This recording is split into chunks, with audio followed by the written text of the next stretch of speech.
Story की start में एक बहुत बड़े एनर्जी ब्लास्ट को दिखाया जाता है। इसी के साथ ही काफी सारे डायमेंशनल क्रैक्स जो कि ओपन होने लगते हैं, जिनके अंदर से काफी सारे मॉन्स्टर बाहर निकल रहे होते हैं और धीरे धीरे करके अर्थ को तबाह कर रहे होते हैं। तभी हमें एक बड़े मॉन्स्टर का सीन दिखाया जाता है, जिसके सामने एक हीरो आकर खड़ा हो जाता है। वो हीरो इस जगह पर आते हुए कहने लगता है, मैं तुम सभी को इस जगह पर खत्म कर दूंगा। और इसी के साथ ही एक बहुत बड़े ब्लास्ट को दिखाते हैं। ये एनर्जी ब्लास्ट इतना ज्यादा स्ट्रॉन्ग होता है कि वो जो मॉन्स्टर होता है वो भी इसी एक ही एनर्जी ब्लास्ट के साथ ही मारा जाता है। इसके बाद एक आवाज जो कि बार बार एक ही नाम को ले रही होती है, लूशिंग। इसी के साथ ही सीन शिफ्ट होता है, लूशिंग जाग जाता है और वो उठते हुए कहता है, क्या मैं वापस से सो गया था? तभी इस जगह पर टीचर कहने लगते हैं, यूनिफाइड एग्जामिनेशन 2 महीने बाद होने वाला है और तुम अभी भी अपनी क्लास के अंदर सो रहे हो। और मुझे ऐसा लगता है आने वाले टाइम में तुम्हें किसी कंस्ट्रक्शन साइट पे भी काम नहीं मिलेगा। क्या तुम्हें पता है इस जगह पर एक कंस्ट्रक्शन वर्कर बनने के लिए किस लेवल का क्यूआई ब्लड की जरूरत होती है और तुम्हारा क्यूआई ब्लड इस टाइम पर कितना है? इसी के साथ ही लूशिंग कहने लगता है, मास्टर 0.8 ब्लड क्यूई के लेवल की जरूरत होती है। इसी के साथ ही बाकी बच्चे भी लूशिंग का मजाक उड़ाने लगते हैं और कहते हैं, तुमने इस जगह पर अपना जवाब तो सही दिया है, लेकिन इस टाइम पर जो तुम्हारा क्यूई ब्लड लेवल है वो खाली 0.7 है, इसीलिए तुम्हें इस तरीके की बातें नहीं करनी चाहिए। टीचर ये सारी चीजें सुनने के बाद तुरंत ही इस क्लास को एंड कर देते हैं और कहते हैं, अब तुम लोगों की छुट्टी होती है। ये सुनने के बाद सभी लोग जाने लगते हैं, लेकिन मिंग तुरंत ही लू के पास आ जाता है और उससे कहने लगता है, क्या आज वापस से तुम्हें वही डरावना सपना आया? उसकी बात सुनने के बाद लू कहता है, हाँ मुझे वापस से वही डरावना सपना आया। मैं एक अजीब सी जगह में था, मुझे उस जगह के बारे में कुछ भी नहीं पता, लेकिन मेरे चारों तरफ खाली मॉन्स्टर ही मॉन्स्टर थे। मैं तो काफी ज्यादा घबरा गया था। उसकी ऐसी बात सुनकर मिंग कहने लगता है, चलो ठीक है, हम लोगों को गेम खेलने के लिए चलना चाहिए। आज उस जगह पर सारे के सारे बिल्स मैं दूंगा। लेकिन लू उसकी ऐसी बात सुनकर मना कर देता है और कहने लगता है, मैं आज ट्रेनिंग करने वाला हूँ घर जाकर, इसीलिए मैं तुम्हारे साथ नहीं आ सकता। मिंग उसे मनाने की कोशिश करता है, लेकिन वो उसकी बातों को बिल्कुल भी नहीं सुन रहा होता। इसकी ऐसी बात सुनकर मिंग कहने लगता है, हम दोनों इस जगह पर कभी भी कोई भी हीरो नहीं बन सकते और हम नॉर्मल ह्यूमन ही रहने वाले, इसीलिए तुम्हें इसके बारे में ज्यादा चिंता करने की जरूरत नहीं है। एक लड़का इस जगह पर आता है और वो मिंग से कहने लगता है, क्या तुम मेरे साथ नहीं आ रहे? मिंग कहने लगता है, मैं आ रहा हूँ, तुम्हें चिंता करने की जरूरत नहीं है। वो लू को गुड बाय कर निकल जाता है। सीन शिफ्ट होता है, हमें लू को रास्ते में दिखाया जाता है जो कि अपने घर जा रहा होता है। तभी वो कहने लगता है, मैं ट्रांसमाइग्रेट करके इस दुनिया में आ गया। मुझे लगा इस दुनिया में आने के बाद सारी चीजें काफी ज्यादा आसान हो जाएंगी, लेकिन मेरे लिए जो मुश्किलें हैं वो अभी भी बढ़ती जा रही है। पता नहीं मैं इन सारी चीजों को किस तरीके से सॉल्व करने वाला हूँ, क्योंकि ये दुनिया भी मेरी ही दुनिया की तरह है, लेकिन इस जगह पर कुछ चीजें अलग हैं।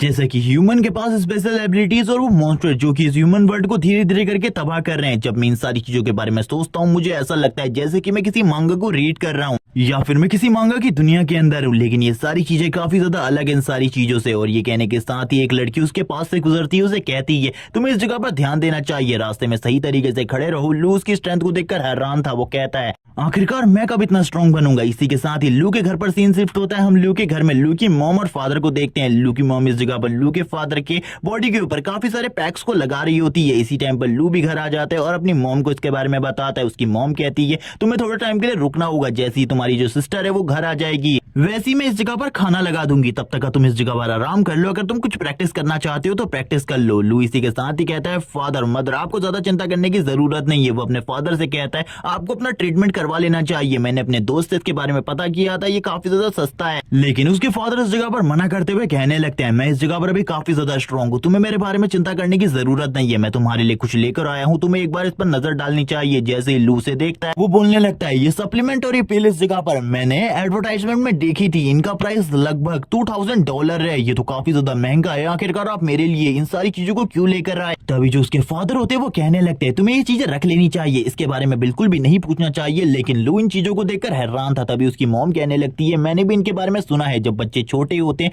और स्कूल में होते हैं तब अगर इसका यूज किया जाए तो उनकी पावर काफी ज्यादा बढ़ सकती है। और लू की मॉम भी कहने लगती है, मैं भी इस जगह पर अपने ऑफिस से मीट को लेकर आई हूँ, तो आज इस जगह पर हम लोग मीट खाने वाले, तुम लोगों को चिंता करने की जरूरत नहीं है। वो दोनों इस जगह पर इसी बारे में सोच रहे होते हैं। आज का दिन हम लोगों का काफी ज्यादा अच्छा है। इसी के साथ ही लू के मदर फादर उससे पूछने लगते हैं, क्या तुमने इस जगह पर अपने क्यूई ब्लड लेवल को 0.85 तक पहुंचा दिया? लेकिन वो इस जगह पर कुछ भी नहीं कह सकता था, क्योंकि उसका ब्लड लेवल तो अभी जरा सा भी नहीं बढ़ा, वो अभी भी 0.7 पर है। इसी के साथ ही वो उसकी बहन के बारे में बात करने लगते हैं, जिसका जो क्यूई ब्लड लेवल है वो 1 पे पहुंच चुका है। और ये सुनने के साथ ही वो काफी ज्यादा खुश होता है और तुरंत ही अपने रूम में आ जाता है। वो अपने रूम में आने के बाद बोलने लगता है, मुझे अपनी ट्रेनिंग को वापस से स्टार्ट करना होगा, क्योंकि मुझे अपने क्यूई ब्लड लेवल को जल्दी से जल्दी बढ़ाना है और मैं अपने मदर और फादर दोनों की होप्स को इस तरीके से बर्बाद होते हुए बिल्कुल भी नहीं देख सकता। इसी के साथ ही वो वर्ल्ड मार्शल आर्ट ऑर्गेनाइजेशन के बारे में बताता है, जिसने जो मार्शल आर्ट है उसको टोटली 23 पार्ट्स में डिवाइड किया हुआ है और इस टाइम पर वो जिस पार्ट को प्रैक्टिस कर रहा है वो इस जगह पर 13 पार्ट है। और वो इसी के साथ ही आज से 300 साल पहले हुई घटनाओं के बारे में बताने लगता है। आज से 300 साल पहले डायमेंशनल क्रैक्स ओपन होने लगे और उन क्रैक्स के जरिए धरती पर काफी सारे मॉन्स्टर आ गए, जिन मॉन्स्टर का ह्यूमन से कोई भी मुकाबला नहीं था। ह्यूमन के पास जितने भी ह्यूमन मेड वेपन्स थे वो सारे के सारे इनके खिलाफ पूरे तरीके से बेअसर थे। ह्यूमन कुछ भी नहीं कर पा रहे थे। इसी टाइम पर ह्यूमंस में जीन म्यूटेशन स्टार्ट हो गया और इसी जीन म्यूटेशन के बाद ह्यूमंस के अंदर भी कुछ स्पेशल एबिलिटीज आ गई और ये स्पेशल एबिलिटी वाले ह्यूमन इस जगह पर इन मॉन्स्टर के साथ फाइट किया करते हैं, लेकिन उनके लिए भी उन मॉन्स्टर को मारना बहुत ज्यादा मुश्किल होता। इसी के साथ ही वो बताता है इसी के बाद ही जो ह्यूमैनिटी थी वो इस जगह पर एंटर कर चुकी थी the era of martial art, लेकिन इसके बावजूद इस दुनिया में हर दिन एक ना एक सिटी तबाह हो जाता है। इसी के साथ ही एक कॉन्फ्रेंस का सीन दिखाते हैं जिस जगह पर एक बंदा कह रहा होता है सारे के सारे बच्चों से कि तुम लोग इस जगह पर एक ऐसे एरा में पैदा हुए हो जो कि पूरे तरीके से केओस से भरा है और अगर इस एरा को कोई बचा सकता है तो वो तुम ही लोग हो। इसी के साथ ही लू को देखते हैं जो कि 3 बार अपने मार्शल आर्ट मूव्स को प्रैक्टिस कर चुका था, जिसके बावजूद वो काफी ज्यादा थक गया था, लेकिन अभी भी उसका जो ब्लड क्यूई लेवल था वो जरा सा भी नहीं बढ़ा था, जिस वजह से वो काफी ज्यादा हैरान होता है और परेशान भी इन सारी चीजों को देखकर। और वो कहने लगता है शायद से मुझे एक और बार इन सारे के सारे मूव्स को प्रैक्टिस करना होगा, लेकिन इस बार वो पहले के मुकाबले काफी ज्यादा थका हुआ था। इसी के साथ ही उसकी आंखों के सामने जितनी भी चीजें होती हैं एक एक कर गायब होने लगती है। वो ये देखकर हैरान हो जाता है। सीन शिफ्ट होता है, हमें एक अलग ही जगह का सीन दिखाया जाता है जिस जगह पर आने के बाद लू काफी ज्यादा हैरान था। वो अपने गालों को खींचते हुए कहने लगता है कि मैं वापस से इस जगह पर सो चुका हूँ और सपने में आ गया हूँ, लेकिन ये चीजें बिल्कुल भी सपने जैसी नहीं लग रही। तभी पीछे से एक मॉन्स्टर निकलता है जो कि उसके ऊपर हमला कर देता है। लू ये देखकर हैरान था। वो कहने लगता है ये तो एक ज़ॉम्बी है और एक ज़ॉम्बी इस जगह पर क्या कर रहा है। और ये कहने के साथ ही वो ज़ॉम्बी लू को तुरंत ही नीचे गिरा लेता है और उसके ऊपर हमला करने लगता है। लू कहने लगता है मैं इस जगह पर मार्शल आर्टिस्ट हूँ और इस तरीके से मैं बिल्कुल भी नहीं हार सकता और एक ज़ॉम्बी से तो बिल्कुल भी नहीं है। वो ज़ॉम्बी अपने मुंह को खोलकर लू को काटने लगता है और जैसे ही उसको काटने के लिए आगे बढ़ रहा होता है लू तुरंत ही उस जगह से हट जाता है और उस ज़ॉम्बी का जो मुंह होता है वो जमीन में लग जाता है। ये देखने के बाद ही लू बोलता है मुझे कुछ भी कर बचना होगा, मैं इस तरीके से बिल्कुल भी नहीं मर सकता। वो ज़ॉम्बी जब दोबारा लू की तरफ आगे आता है लू उसके पेट में एक जबरदस्त किक मारता है और इसी किक के साथ उस ज़ॉम्बी को पीछे की तरफ फेंकते हुए कहता है तुम मेरे हाथों से मरने वाले हो। और हम देखते हैं इस बार लू के हाथ में एक पत्थर भी होता है और इस पत्थर को पकड़कर काफी ज्यादा तेजी से लू आगे की तरफ जाता है और उस ज़ॉम्बी के सर के ऊपर लगातार उस पत्थर से मारने लगता है। इसी के साथ ही उस ज़ॉम्बी के दांत भी टूटने लगते हैं, लेकिन लू बिल्कुल भी नहीं रुकता और लगातार उस ज़ॉम्बी के सर के ऊपर मारे जा रहा होता है उस पत्थर से। वो बोलने लगता है एक ज़ॉम्बी का सबसे ज्यादा कमजोर पार्ट उसका सर होता है और मैंने इस ज़ॉम्बी के सर को डिस्ट्रॉय कर दिया है। लेकिन इसी के साथ ही उसकी बॉडी से कुछ लिक्विड निकलने लगता है जो कि तुरंत ही लू की बॉडी के अंदर जा रहा होता है। ये देखकर लू हैरान था। लू कहता है आखिरकार ये सब कुछ क्या हो रहा है, उसे कुछ भी समझ में नहीं आ रहा होता। इस लिक्विड की वजह से वो काफी ज्यादा जोर जोर से चिल्लाने लगता है। तभी उसे कुछ यादें दिखती है जो कि इस जगह पर उसी ज़ॉम्बी की होती हैं, जिसमें वो अपने दोस्त से बातें कर रहा होता है और इसी के साथ ही अपने कमांडर से, जब वो एक सोल्जर बन गया था। और इसी के साथ ही उसके कमांडर उसे ब्रीदिंग टेक्निक और फाइटिंग टेक्निक भी सिखा रहे थे और ये जितनी भी मार्शल आर्ट टेक्निक थी ये आज से 300 साल पुरानी थी। और इसी के साथ ही कमांडर उनको अपनी स्ट्रेंथ को बढ़ाने के बारे में बता रहे होते हैं। इसी के साथ ही एक मॉन्स्टर रेड का सीन दिखाते हैं जिस जगह पर काफी सारे मॉन्स्टर इन लोगों के कैंप के ऊपर हमला कर देते हैं, सभी के सभी सोल्जर्स को मार डालते हैं। लू शेंग इस जगह पर कहने लगता है इस एक्सपीरियंस को हासिल करने के बाद मुझे ऐसा लग रहा है मैं पहले से काफी ज्यादा स्ट्रांग हो चुका हूँ,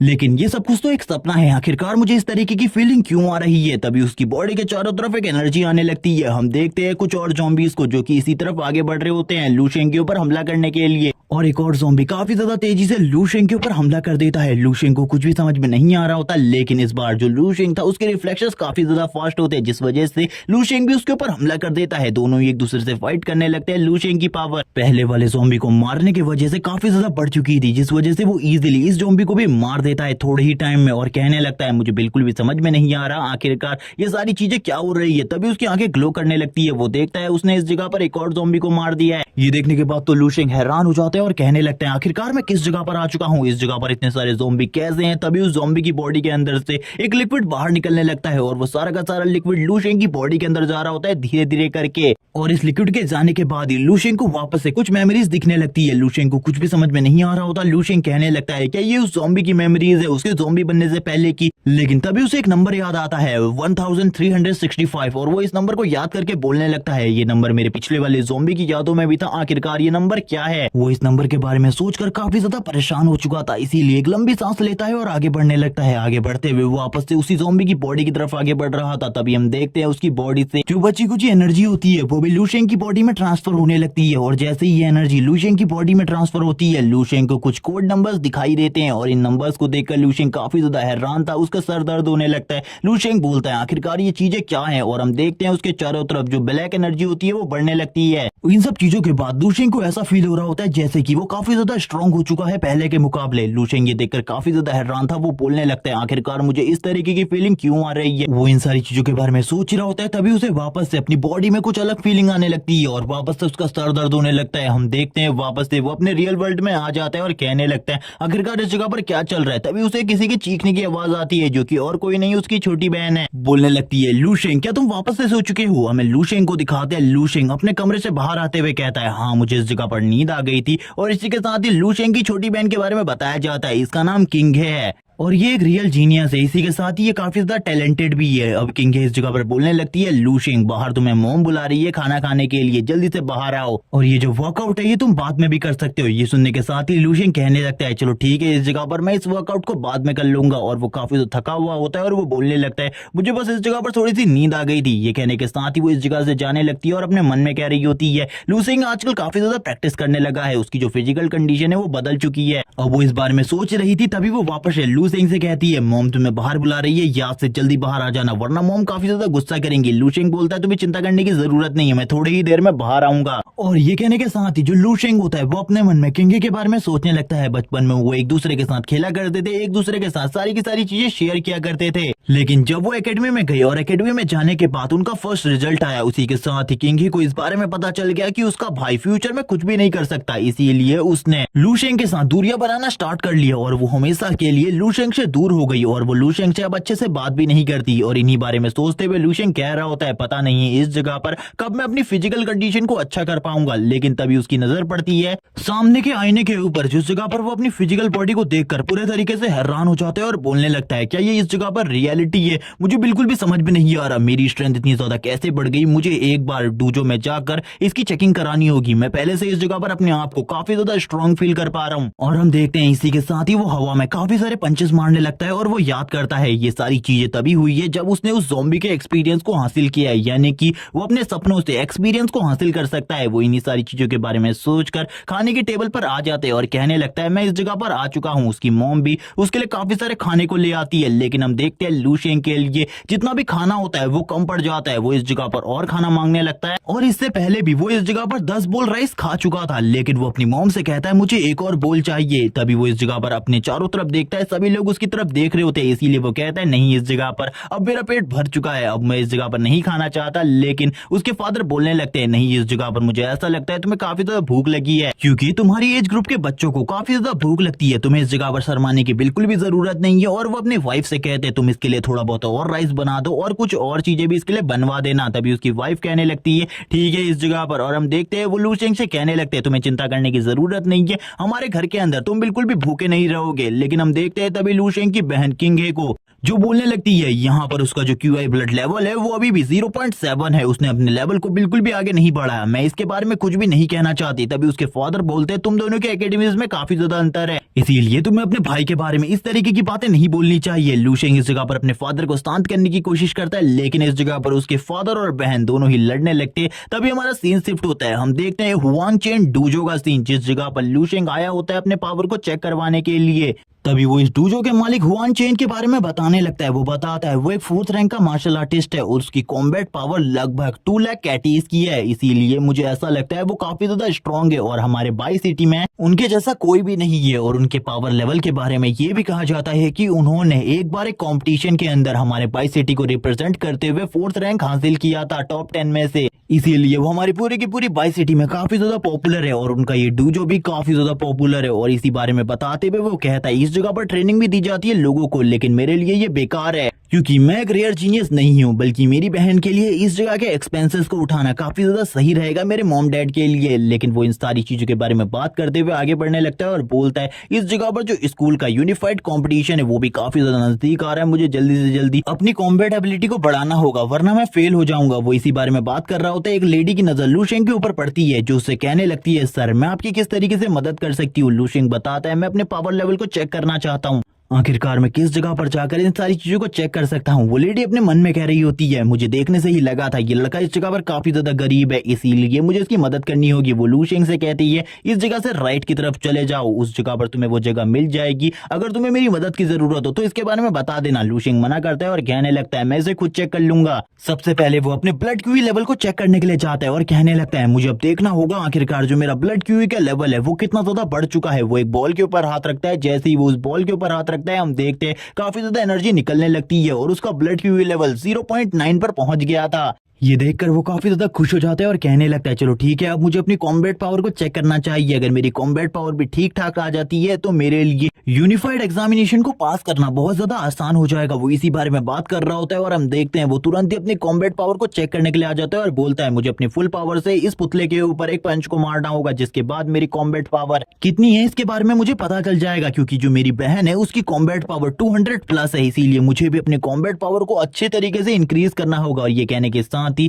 वो कुछ मूव्स को यूज करने लगता है और कुछ मूव्स और हैंड साइन को यूज करते हुए सामने की तरफ एक अटैक करने के लिए आगे बढ़ता है। और लूशेंग इस टाइम पर जिस तरीके के मूव का यूज कर रहा है ये सारे के सारे उन ज़ॉम्बी सोल से उसने हासिल किए हैं। और हम देखते हैं वो इस मूव को जैसे ही उस स्टैचू के ऊपर मारने के लिए आगे बढ़ता है उसकी बॉडी से काफी ज्यादा एनर्जी निकलने लगती है और वो तुरंत ही काफी ज्यादा तेजी से उस पुतले के ऊपर एक जबरदस्त पंच मारता है और वो चेक करता है उसकी कॉम्बैट पावर को और वो भी इस जगह पर 100 प्लस होती है। वो ये देखकर काफी ज्यादा खुश हो जाता है और कहने लगता है मेरे क्यूआई ब्लड लेवल के अकॉर्डिंग मेरी जो कॉम्बैट पावर है वो काफी ज्यादा है, इसीलिए ये तो काफी ज्यादा अच्छी बात है, अगर इसी तरीके से चलता रहा मैं काफी ज्यादा स्ट्रॉन्ग बन जाऊंगा। वो अब समझ जाता है इस जगह पर वो अपनी ड्रीम से एक्सपीरियंस और मार्शल आर्ट के मूव्स को हासिल कर सकता है और ब्रीडिंग टेक्निक्स को भी, जिनका यूज करते हुए वो काफी ज्यादा स्ट्रॉन्ग बन सकता है। और वो इसी के साथ ही हंसने लगता है और बोलता है चलो ठीक है मुझे घर जाकर सोना चाहिए और एक्सपीरियंस हासिल करना चाहिए। लेकिन घर में आने के बाद जब वो रात में सोने की कोशिश करता है उसे नींद नहीं आ रही होती। वो बोलता है मेरा ट्रेनिंग रूटीन पूरे तरीके से खराब हो चुका है, अब मुझे क्या करना चाहिए। इसी के साथ ही वो रूम से बाहर निकल जाता है और कहता है चलो ठीक है मुझे थोड़ी बहुत ट्रेनिंग करनी चाहिए, क्या पता ट्रेनिंग करते करते मुझे नींद आ जाए। और इसी के साथ ही वो अपनी ब्रीडिंग टेक्निक को प्रैक्टिस करने लगता है और इस ब्रीडिंग टेक्निक को प्रैक्टिस करते हुए उसे काफी ज्यादा रिलैक्स फील हो रहा होता है और वो काफी ज्यादा खुश होता है। वो कुछ मूव्स को भी प्रैक्टिस करने लगता है, लेकिन जब वो इन मूव्स को प्रैक्टिस करता है वो कहता है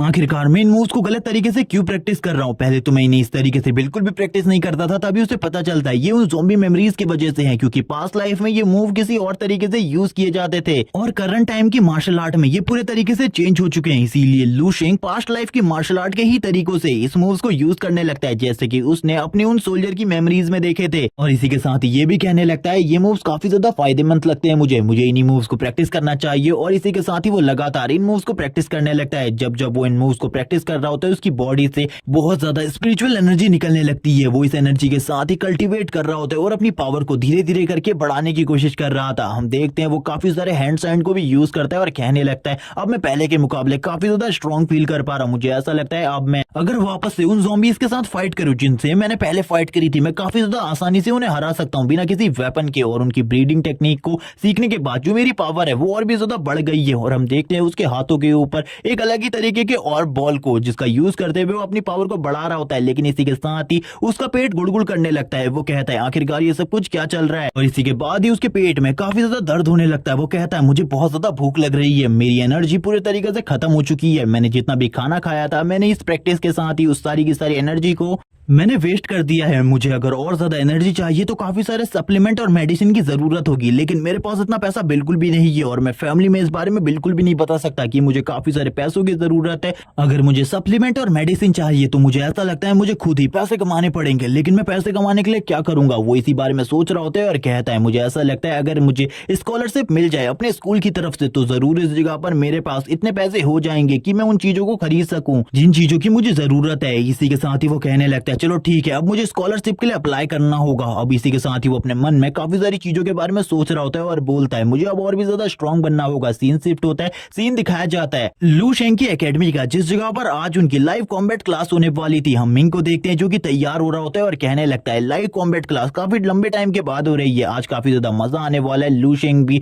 अपनी बॉडी के ऊपर से पसीने को पोंछ रहा होता है और अपने कपड़ों को पहनने लगता है, लेकिन तभी जो मिंग होता है उसकी नजर लू शेंग के ऊपर पड़ती है। वो कहने लगता है तुम तो इस जगह पर पूरे तरीके से चेंज हो चुके हो, मैं तो इस जगह पर तुम्हें पहचान भी नहीं पाया। लेकिन लू शेंग उससे कहने लगता है मैंने बस इस जगह पर अपने बाल कटवा लिए हैं और कुछ भी नहीं, क्योंकि ये पहले के मुकाबले काफी ज्यादा बढ़ चुके थे और आजकल मैंने थोड़ी बहुत मार्शल आर्ट की प्रैक्टिस भी स्टार्ट कर दी है, जिस वजह से मेरी फिजिकल कंडीशन चेंज हो चुकी है। लेकिन अब इस जगह पर मिंग बोलने लगता है शायद से तुम लड़कियों को इंप्रेस करना चाहते हो इस कॉम्बैट क्लास के अंदर, जिस वजह से तुम इतनी ज्यादा प्रैक्टिस कर रहे थे। लेकिन अब वो दोनों ही कॉम्बैट क्लास की तरफ जाने लगते हैं, जिस जगह पर सारे के सारे स्टूडेंट इकट्ठा हो चुके थे। हम देखते हैं लाइव कॉम्बैट क्लास के टीचर को, जिनका नाम जोंग है, और यहाँ पर जो टीचर जोंग होते हैं वो बोलने लगते हैं आज इस जगह पर मैं तुम लोगों को वापस से लाइव कॉम्बैट क्लास का लेसन देने वाला हूँ। जबकि हम मिंग को देखते हैं जो कि टीचर जाओ होंग के बारे में लू शेंग से बात करते हुए कहता है ये इस जगह पर लेवल 2 के मार्शल आर्टिस्ट है और इनके हाथ के ऊपर जो घाव है वो इस जगह पर मॉन्स्टर से फाइट के दौरान बने हैं, लेकिन पहले ये आर्मी में थे, अब ये इस जगह पर हमारी क्लास में शिफ्ट हो चुके हैं और ये हमारे ट्रेनर बन गए हैं। लू शेंग भी ये सुनने के बाद काफी ज्यादा हैरान होता है और बोलने लगता है इस तरीके का मास्टर हम लोगों को काफी सारी चीजें सिखा सकता है। हम देखते हैं टीचर जाओ होंग को जो कि इस जगह पर कुछ मूव्स को प्रैक्टिस करते हुए उन लोगों को दिखा रहे होते हैं लाइव कॉम्बैट क्लास में और कहने लगते हैं इस तरीके से तुम्हें इस जगह पर सारे के सारे मार्शल आर्ट मूव्स को सीखना है। और वो ये सारी चीजें सिखाने के बाद एक जगह पर बैठते हुए कहते हैं इस जगह पर तुम लोगों ने सारी की सारी चीजों को ध्यान से देखा होगा, लेकिन अब मैं इस जगह पर एक स्टूडेंट को बुलाने वाला हूँ। और वो तुरंत ही यान नाम के एक लड़के का नाम लेते हैं और कहने लगते हैं तुम इस जगह पर आगे आ जाओ। जैसे ही इस लड़के को इस जगह पर लड़कियां देखती है वो कहने लगती है यान इस जगह पर सही में हमारी क्लास का नंबर 1 जीनियस है और इसी के साथ ही वो काफी ज्यादा हैंडसम भी है। वो उसके बारे में काफी सारी अच्छी बातें कर रही होती है और कहने लगती है सही में इस जगह पर एक बार मैं यान की गर्लफ्रेंड बनना चाहती हूँ। यान भी उन सभी की बातों को सुन रहा होता है और उसे पता है इस जगह पर वो लोग क्या बोल रहे हैं, जबकि लू शेंग भी इन सारी चीजों को देख रहा था। मिंग इस जगह पर कहने लगता है ऐसा बिल्कुल भी नहीं हो सकता, मैं बिल्कुल भी ये नहीं मान सकता। एक लड़का हैंडसम, टैलेंटेड, रिच, तीनों की तीनों चीजें उसके अंदर हो सकती है, ऐसा बिल्कुल भी नहीं हो सकता। लेकिन इस जगह पर ये लड़का यान इसके अंदर तीनों की तीनों चीजें हैं। इसी के साथ ही यंग टीचर के साथ कॉम्बैट प्रैक्टिस करने लगता है और वो दोनों ही एक दूसरे के ऊपर लगातार अटैक कर रहे होते हैं। टीचर उससे कहने लगते हैं तुम्हारी बॉडी के अंदर फोर्स की कमी है और तुम्हें फोर्स को यूज करना अच्छे तरीके से सीखना होगा, जबकि ये सारी चीजें लू शेंग भी देख रहा होता है। लू शेंग कहने लगता है इन सारी चीजों को मैं अपने एक्सपीरियंस से हासिल कर सकता हूँ, मुझे पता है आखिरकार हर मार्शल आर्ट टेक्निक को किस तरीके से काउंटर किया जाता है और मैंने अपने फोर्स के ऊपर भी अच्छे तरीके से कंट्रोल हासिल कर लिया है। टीचर इस जगह पर यान से कहने लगते हैं तुम्हें अपने फोर्स के ऊपर ध्यान देना होगा। यान भी इसके लिए मान जाता है। टीचर से कहने लगता है मैं इस जगह पर घर जाकर और भी ज्यादा ट्रेनिंग करूंगा, अपने फोर्स को और भी ज्यादा स्ट्रॉन्ग करूंगा। जबकि अपने मन में वो कहने लगता है जाओ होंग तुम्हें इस जगह पर इस तरीके से मेरे से बात नहीं करनी चाहिए क्योंकि तुम इस लायक बिल्कुल भी नहीं हो, क्योंकि जो मेरे ट्रेनर है वो तुमसे काफी ज्यादा स्ट्रॉन्ग है, तुम खाली एक लेवल 2 के मार्शल आर्टिस्ट हो और कुछ भी नहीं। इसी के साथ ही टीचर कहते हैं चलो ठीक है आखिरकार तुम में से कौन इस जगह पर यान के साथ लाइव कॉम्बैट करना चाहता है, वो जल्दी सामने आओ। लेकिन तभी जो मिंग होता है वो कहने लगता है आखिरकार उसके साथ कौन लाइव कॉम्बैट करना चाहेगा, वो तो हमें एक ही बार में नीचे गिरा देगा और उसके बाद हमें बहुत ज्यादा बुरे तरीके से पीटेगा। टीचर अपने मन में कह रहे होते ये स्टूडेंट इस जगह पर काफी ज्यादा डरपोक है, मुझे बिल्कुल भी समझ में नहीं आ रहा, अगर ये आगे चलकर स्ट्रॉन्ग बनना चाहते हैं, अपने फ्यूचर को बहुत ज्यादा ब्राइट बनाना चाहते हैं तो इन्हें तो स्ट्रॉन्ग बनना होगा। लेकिन ये इस तरीके से अगर एक जगह पर छुपकर बैठ जाएंगे तो क्या इन्हें ऐसा लगता है कि ये स्ट्रॉन्ग बन सकते हैं? बिल्कुल भी नहीं, कभी भी अपने फ्यूचर में ये स्ट्रॉन्ग नहीं बन पाएंगे। इसी के साथ ही उनकी नजर लू शेंग के ऊपर पड़ती है जिसकी आंखें ब्लू कलर से ग्लो कर रही होती है और उसकी बॉडी से काफी ज्यादा एनर्जी निकल रही थी। टीचर उसकी तरफ देखते हुए कहते हैं आखिरकार मैंने इस लड़के को इस जगह पर पहले क्यों नहीं देखा, आखिरकार ये है कौन? तभी उनकी नजर लू शेंग के ऊपर पड़ती है जो कि अब पूरे तरीके से नॉर्मल हो चुका था। वो लू शेंग से कहने लगते हैं लड़के तुम इस जगह पर फाइट करने वाले हो यान के साथ। लू शेंग भी इसके लिए तैयार हो जाता है। ये सुनकर मिंग हैरान था। मिंग कहने लगता है लू शेंग इस जगह पर हार मान लो वरना वो उस जगह पर बहुत ज्यादा बुरे तरीके से तुमको पीटने वाला है, इसीलिए हार मान लो। लेकिन लू शेंग बोलता है मैंने तुम्हें बताया था स्टार्टिंग में आजकल मैं बहुत ज्यादा प्रैक्टिस कर रहा हूँ मार्शल आर्ट की, इसीलिए मैं उससे बिल्कुल भी नहीं डरता, मैं तुम्हें दिखाने वाला हूँ अब मैं कितना ज्यादा स्ट्रॉन्ग हो चुका हूँ। टीचर इसी के साथ ही बताने लगते हैं 3-3 मिनट के 5 राउंड होंगे, इसके लिए तैयार हो जाओ।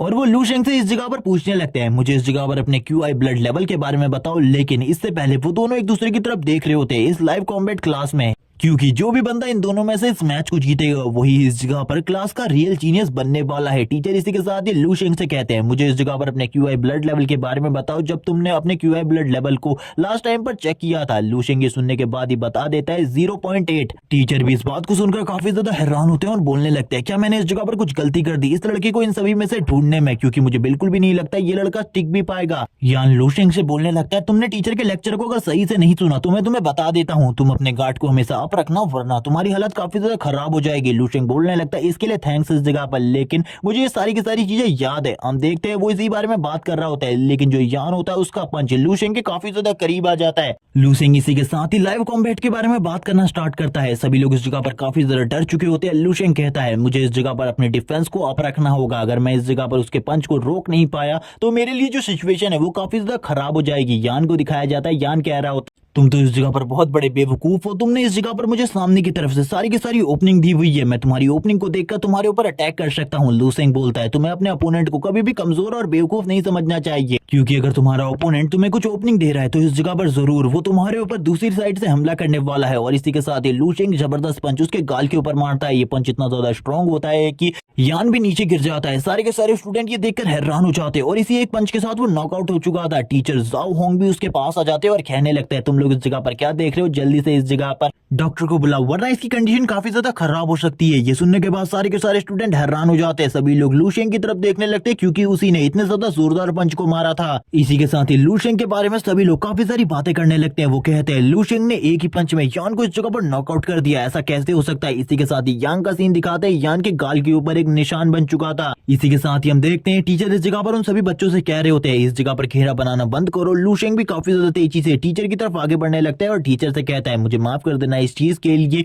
मेरे पावर के ऊपर से मेरा पूरा कंट्रोल हट चुका था। टीचर बाकी स्टूडेंट से भी कह रहे होते हैं, आखिरकार तुम क्या कर रहे हो, तुम लोगों ने इस तरीके से यान को क्यों घेरा हुआ है, जल्दी से स्ट्रेचर को इस जगह पर आने दो। थोड़ी ही देर में स्ट्रेचर इस जगह पर आ जाता है, उसकी पट्टियां भी लग जाती है और उसको इस जगह से बाहर ले जाया जा रहा होता है। लू शेंग इस जगह पर आता है और कहने लगता है, मुझे माफ कर देना इन सारी चीजों के लिए, मेरी पावर के ऊपर से मेरा पूरा कंट्रोल हट चुका था। लेकिन टीचर उससे कहते हैं, तुम मेरे साथ मेरे केबिन में आओ, मैं उस जगह पर जाकर तुमसे कुछ बात करना चाहता हूँ। और वो लू शेंग के कंधों के ऊपर हाथ रखते हुए कहते हैं, तुम काफी ज्यादा स्ट्रॉन्ग हो, शायद से तुम अपनी पावर को अच्छे तरीके से बिल्कुल भी कंट्रोल नहीं कर सकते। लू शेंग भी इसके बारे में बताने लगता है, लेकिन तभी वो मिंग से कहता है, मैं टीचर के साथ जा रहा हूँ, नेक्स्ट क्लास में जो भी टीचर आए उसको इसके बारे में बता देना। मिंग भी इसके लिए एग्री हो जाता है, लेकिन उसे कुछ भी समझ में नहीं आ रहा होता, लू शेंग इतना ज्यादा स्ट्रॉन्ग कब बना। सारे के सारे स्टूडेंट इसी बारे में बात कर रहे होते हैं, लू शेंग ने आखिरकार एक पंच में यांग को किस तरीके से डिफीट कर दिया, वो इतना ज्यादा स्ट्रॉन्ग कब हो गया। इसी के साथ ही हम देखते हैं जो इस जगह पर मिंग होता है वो कहने लगता है, हम दोनों के बीच में धीरे धीरे करके गैप बढ़ता जा रहा है, मुझे लगता है आने वाले टाइम में हम दोनों की दोस्ती इसी तरीके से खत्म होने वाली है। लू शेंग को दिखाते हैं, लू शेंग टीचर के साथ टीचर के केबिन में आ जाता है, जिस जगह पर लाइव कॉम्बैट का काफी सारा सामान पड़ा हुआ था। वो इन सारी चीजों को देखकर काफी ज्यादा हैरान हो जाता है और बोलने लगता है, इस जगह पर जो चीजें हैं इससे पहले मैंने इन चीजों को कभी भी नहीं देखा। टीचर इसी के साथ ही बोलने लगते हैं, सभी लोगों का कोई ना कोई राज जरूर होता है और वो कभी भी अपने राज के बारे में किसी को भी नहीं बताते, लेकिन तुम्हें इस जगह पर बताना होगा आखिरकार तुम्हारी स्ट्रेंथ कैसे बढ़ सकती है, वो भी इतनी ज्यादा, क्योंकि तुमने अपने क्यूआई ब्लड के बारे में बताया है कि वो 0.8 है। तो आखिरकार तुम यान को डिफीट कैसे कर सकते हो, तुम इस जगह पर कुछ ना कुछ तो छुपा रहे हो और झूठ बोल रहे हो। मुझे ऐसा लगता है तुम कुछ ऐसी दवाइयों को यूज कर रहे हो जो कि बैन है, जिनका यूज कोई भी मार्शल आर्टिस्ट नहीं कर सकता, और उन्हीं का यूज करते हुए तुम अपने क्यूआई ब्लड को बढ़ाने की कोशिश कर रहे हो। लेकिन तुमने अगर ये सारी चीजें करी हैं तो इसके बाद तो तुम्हें इस जगह पर सजा मिलेगी, तुम्हें एकेडमी से भी निकाल दिया जाएगा। अब इसके बारे में तुम्हारा क्या ख्याल है। लू शेंग कहने लगता है, सर इस जगह पर मैंने ऐसा कुछ भी नहीं किया, मैं इस बात को साबित करवाने के लिए कुछ भी कर सकता हूँ, मैं किसी भी टेस्ट से गुजर सकता हूँ। इसी के साथ ही जो टीचर होते हैं वो कहने लगते हैं, चलो ठीक है, इस जगह पर जल्दी से जल्दी अपने क्यूआई ब्लड की पावर दिखाओ मुझे, मैं चेक करना चाहता हूँ। और इसी के साथ ही तुम्हें अपनी कॉम्बैट पावर भी मुझे शो करवानी है, आखिरकार तुम्हारी कॉम्बैट पावर कितनी ज्यादा है, इसके बाद मुझे पता चल जाएगा कि तुम इस जगह पर रियलिटी में स्ट्रॉन्ग हो या फिर नहीं। और ये बोलने के साथ ही लू शेंग तैयार हो जाता है और तुरंत ही उस ऑर्क बॉल के ऊपर हाथ रखता है। हम देखते हैं इस बार पहले के मुकाबले काफी ज्यादा एनर्जी निकल रही होती है। ये देखने के बाद टीचर भी हैरान होते हैं। तभी टीचर के सामने एक स्क्रीन आती है जिसमें लू शेंग का क्यूआई ब्लड लेवल 1.5 होता है, यानी कि वो लेवल 1 का मार्शल आर्टिस्ट बन चुका है। ये देखने के बाद तो टीचर भी हैरान होते हैं और कहने लगते हैं, इस लड़के की एबिलिटी तो लेवल 1 के मार्शल आर्टिस्ट तक पहुंच चुकी है, ये कितना ज्यादा अमेजिंग है। इसी के साथ ही अब लू शेंग अपनी कॉम्बैट पावर दिखाने लगता है। वो उस पुतले के ऊपर एक जबरदस्त पंच मारता है। उसकी पंच पावर को देखकर पूरे तरीके से हैरान हो जाते हैं टीचर, क्योंकि उसकी कॉम्बैट पावर इतनी ज्यादा स्ट्रांग होती है कि वो उस कॉम्बैट पावर को चेक करने वाले रोबोट के साथ साथ टीचर के फेवरेट ट्री को भी तोड़ देती है। इसी के साथ साथ ही लूशिंग माफी मांगने लगता है और बोलता है ये सब कुछ उस जगह पर गलती से हुआ है, मैं इन सारी चीजों को जानबूझकर नहीं कर रहा था। वो अपनी पूरी पावर को यूज करने लगता है दीवार से उसके हेडसेट को निकालने की।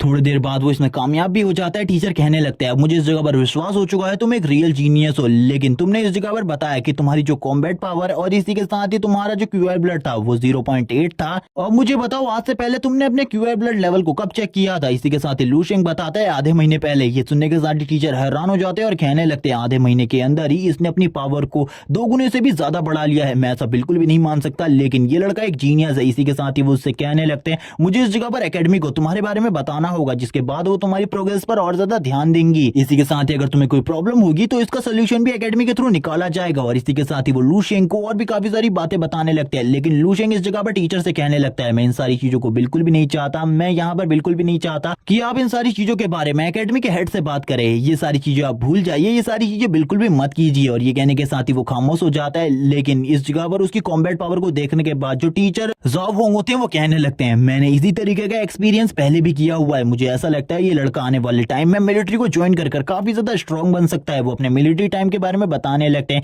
जिस टाइम पर वो काफी ज्यादा स्ट्रॉन्ग हुआ करते थे। उन्हें ऐसा लगता था जो ह्यूमंस है वो काफी ज्यादा स्ट्रॉन्ग है, लेकिन जब उन्होंने फर्स्ट टाइम किसी मॉन्स्टर को काउंटर किया था वो हैरान हो गए थे इतने ज्यादा पावरफुल मॉन्स्टर को देखकर। उन्होंने पूरी की पूरी होप खो दी थी। उन्हें इसी टाइम पर पता चल गया था जो ह्यूमंस है वो मॉन्स्टर के अगेन कभी भी फाइट को नहीं जीत सकते, क्योंकि जो मॉन्स्टर है वो काफी ज्यादा स्ट्रॉन्ग है। और मैंने उसी टाइम पर आर्मी को छोड़ दिया था और मुझे पता चल गया था मैं अगर आर्मी में और टाइम रहा तो मैं मारा जाऊंगा, क्योंकि एक लेवल 2 का मार्शल आर्टिस्ट इन मॉन्स्टर के सामने बिल्कुल भी नहीं टिक सकता। लेकिन कुछ ऐसे ह्यूमंस भी है जो कि इस अर्थ पर मार्शल गॉड लेवल की पावर को रखते हैं, लेकिन उन्हें भी एक तरीके से मॉन्स्टर ही कहा जाता है, क्योंकि उनकी पावर और स्ट्रेंथ इतनी ज्यादा है कि उनको मॉन्स्टर कहना सही होगा। और मुझे ऐसा लगता है ये लड़का लूशिंग भी आगे चलकर एक मार्शल गॉड की पोजीशन को होल्ड कर सकता है। और इसी बारे में वो सोचते हुए थोड़ा आराम करने लगते हैं और कहते हैं चलो ठीक है अगर ये डील तुम्हें मंजूर नहीं है तो, लेकिन इस जगह पर इससे तुम्हें काफी ज्यादा फायदा हो सकता था, एकेडमी भी तुम्हें सपोर्ट करती। लूशिंग इस बात को अब इस जगह पर सोचने लगता है और कहता है मुझे सही में इस जगह पर पैसे की जरूरत है, इसीलिए मुझे कुछ भी कर टीचर से इसके बारे में बात करनी होगी। टीचर कहते हैं अगर इस जगह पर तुम्हारा कभी भी डिसीजन चेंज हो तो तुम मुझे इसके बारे में बता सकते हो। लूशिंग इसी के साथ टीचर से कहता है ठीक है इस जगह पर मैंने अपने डिसीजन को चेंज कर लिया है, लेकिन इसके लिए मेरी 2 कंडीशन है। पहली कंडीशन मुझे क्लास के टाइम में थोड़ा बहुत फ्री टाइम चाहिए प्रैक्टिस करने के लिए, और जो मेरी दूसरी कंडीशन है वो ये है कि मुझे इस जगह पर थोड़े बहुत पैसों की जरूरत है, इसीलिए मैं स्कॉलरशिप के लिए अप्लाई करना चाहता हूँ। इसके लिए भी वो टीचर मान जाते हैं और कहने लगते हैं तुम्हारे जो भी क्लासरूम टीचर्स होंगे मैं उनसे इसके बारे में बात करूंगा और वो इसके लिए एग्री हो जाएंगे, लेकिन तुम्हें पैसों की काफी ज्यादा जरूरत है मुझे ऐसा लगता है, इसीलिए तुम मेरे इस कार्ड को रख लो। इस कार्ड में जितना भी पैसा है तुम उसे यूज कर सकते हो, जैसे ही तुम्हारे स्कॉलरशिप की मनी तुम्हारे पास आ जाए तब तुम मुझे वापस कर देना। लू इस चीज के लिए एग्री हो जाता है, लेकिन लू को इसके बारे में पता था कि इस ब्लैक कार्ड के अंदर काफी ज्यादा पैसा है, और इसी के साथ ही वो इस जगह से चला जाता है। और हम देखते हैं टीचर अब लू के बारे में सोचते हुए कहने लगते हैं मुझे इसके बारे में हायर ऑफिशियल्स को बता देना होगा। अब हमारी बाई सिटी के पास एक ट्रम्प कार्ड है जो कि आने वाले मैचेस में हमारे बाई सिटी को हायर रैंकिंग दिला सकता है, और मेरे पास अब एक ऐसा स्टूडेंट है जो कि काफी ज्यादा इजीली लेवल 2 का मार्शल आर्टिस्ट बन सकता है, और ये तो काफी ज्यादा अच्छी बात है। और वो काफी ज्यादा खुश होने लगते हैं क्योंकि उनके पास अब एक बेहतरीन स्टूडेंट था जिसको आगे चलकर वो काफी ज्यादा स्ट्रॉन्ग बना सकते थे। इसी के साथ ही हमें सीन दिखाते हैं लू का जो कि एक शॉप के अंदर आया होता है जिस जगह पर कुछ और लोग भी कुछ मेडिसिन की पिल्स की बोतल को खरीद रहे थे। इसी के साथ ही हमें शॉपकीपर को दिखाते हैं जो कहने लगता है ये बोतल काफी ज्यादा अच्छी है, अगर आपकी बेटी इसे लेती है तो काफी ज्यादा जल्दी ग्रो करेगी और इस जगह पर जल्द ही वो लेवल 1 की मार्शल आर्टिस्ट बन जाएगी। ये सुनने के साथ ही वो लेडी इसे ले लेती है। इसका प्राइस इस जगह पर $30,000 होता है।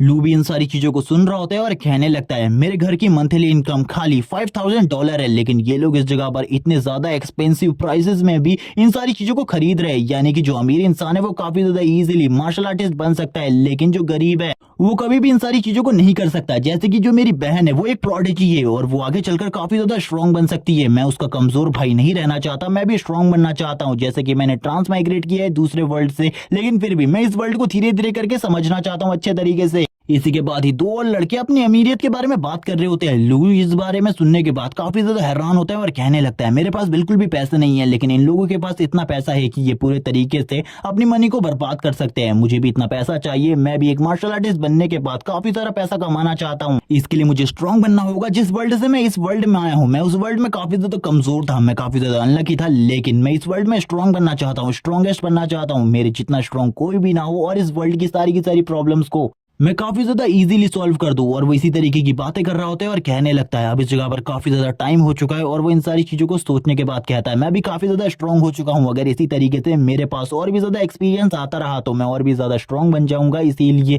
मुझे चिंता करने की कोई भी जरूरत नहीं है क्योंकि मैं तो अपनी एबिलिटी को बहुत ज्यादा अच्छे तरीके से यूज कर सकता हूँ। और वो इसी बारे में बात करते हुए कहता है मैं स्ट्रांग बनूंगा और मैं बहुत ज्यादा स्ट्रांग बनूंगा। और इसी के साथ ही वो अपने घर की तरफ निकल जाता है सारे के सारे सामान को लेकर जो भी उसने उस ब्लैक कार्ड की हेल्प से खरीदा था। वो इस बारे में बात करते हुए कहता है अब मेरे लिए यहाँ पर काफी सारा सामान आ चुका है, टीचर की हेल्प से मैंने काफी सारा सामान ले लिया है, अब मैं अपनी प्रैक्टिस को जारी कर सकता हूँ। सीन दिखाते हैं मॉन्स्टर का जिस जगह पर वो वापस से अपने ड्रीम में आकर उन मॉन्स्टर के साथ फाइट कर रहा था, लेकिन इस बार जो ज़ॉम्बी थे वो पहले से ज्यादा स्ट्रांग हो चुके थे और वो भी लू शेंग के ऊपर हमला कर रहे होते हैं। लू शेंग के लिए जो प्रॉब्लम थी वो बढ़ती जा रही थी। लू शेंग कहता है चलो ठीक है, मुझे भी अब अपनी एबिलिटी को अच्छे तरीके से यूज करना होगा क्योंकि मैंने अपने आधे से ज्यादा मार्शल आर्ट मूव्स को अब पूरे तरीके से मास्टर कर लिया है। और वो उस मॉन्स्टर के काफी ज्यादा करीब आ जाता है जिसके बाद वो तुरंत ही उसके ऊपर हमला कर देता है। और हम देखते हैं अपनी एक ही किक से उस मॉन्स्टर को नीचे की तरफ गिरा लेता है और कहने लगता है तो काफी ज्यादा कमजोर था मेरे अगेंस्ट। और इसके बाद उस ज़ॉम्बी की बॉडी से भी कुछ एनर्जी निकलने लगती है जो कि इस जगह पर लू शेंग की बॉडी के अंदर जा रही होती है। लू शेंग को अब इस जगह पर कोई भी ज़ॉम्बी दिखाई नहीं देता, सामने एक रास्ता होता है तो लू शेंग भी रास्ते में आगे बढ़ने लगता है, लेकिन थोड़े बहुत ज़ॉम्बी और इस जगह पर आ जाते हैं जो कि उसको रोकना चाहते थे, लेकिन लू शेंग को वो बिल्कुल भी नहीं रोक सकते थे क्योंकि अब लू शेंग की पावर पहले के मुकाबले काफी ज्यादा बढ़ चुकी थी। इसीलिए लू शेंग अपनी स्पीड को यूज करते हुए काफी ज्यादा आसानी से इन सारे के सारे ज़ॉम्बीज़ को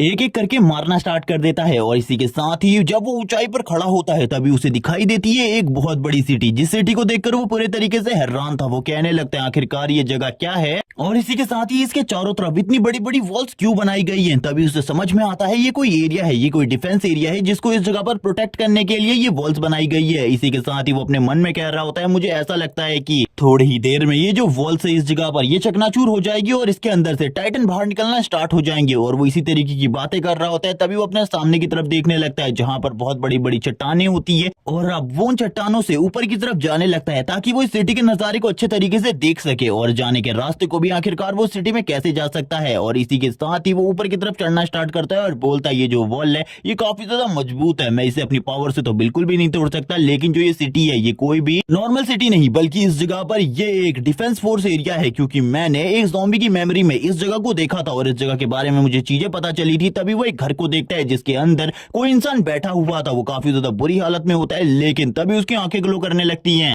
और तभी उसकी बॉडी से काफी ज्यादा तेज प्रेशर रिलीज होने लगता है और उसकी पावर चारों तरफ फैल रही होती है। लू शेंग भी जब उसकी पावर को महसूस करता है वो भी हैरान हो जाता है और उसको इतना बड़ा झटका लगता है कि वो वापस से उस ऊंची मीनार से नीचे की तरफ गिर जाता है और कहने लगता है वो शख्स कौन था, वो एक ज़ॉम्बी होने के बावजूद इतनी ज्यादा पावर को कैसे रिलीज कर सकता है, मुझे तो बिल्कुल भी समझ में नहीं आ रहा आखिरकार उसकी पावर इतनी ज्यादा कैसे हो सकती है। वो इसी बारे में सोच रहा होता है तभी वो कहने लगता है मुझे दूसरे रास्ते से सिटी के अंदर घुसना होगा, अगर मैं मेन रास्ते से गया तो ये जो डिफेंस फोर्स का मेन कैंप है इस जगह पर मेरे ऊपर वो बंदा हमला कर देगा और उस बंदे के सामने मैं बिल्कुल भी सर्वाइव नहीं कर सकता। और इसी के साथ ही दूसरे एरिया का सीन दिखाते हैं जिस जगह पर जो ज़ॉम्बी थे वो काफी ज्यादा कमजोर होते हैं, वो इस जगह पर लू शेंग का सामना बिल्कुल भी नहीं कर सकते थे। लू शेंग इनको देखने के बाद बोलता है ये मेरा सामना बिल्कुल भी नहीं कर सकते, मुझे जल्दी से आगे बढ़ना होगा क्योंकि मैं जानना चाहता हूँ आखिरकार इस टाइम पर मैं किस जगह पर मौजूद हूँ और ये कौन सी दुनिया है। और इसी के साथ ही हम देखते हैं अपनी स्पीड का यूज करते हुए वो उन ज़ॉम्बीज़ को बिना मारे इस जगह पर आ जाता है। तुरंत ही वो एक रेस्टोरेंट के अंदर घुस जाता है जिस जगह पर वो सारी चीजों को देख कर ये चीज समझ जाता है जिस टाइम पर इस जगह पर तबाही हुई थी सभी लोग खाना खा रहे थे, वो लोग काफी ज्यादा खुश थे, लेकिन उसे ये समझ में नहीं आ रहा था आखिरकार ये सब कुछ कैसे हुआ और ये सब कुछ किसने किया, उसे कुछ भी समझ में नहीं आ रहा था। तभी उसे साइड में एक अजीब सी चीज दिखाई देती है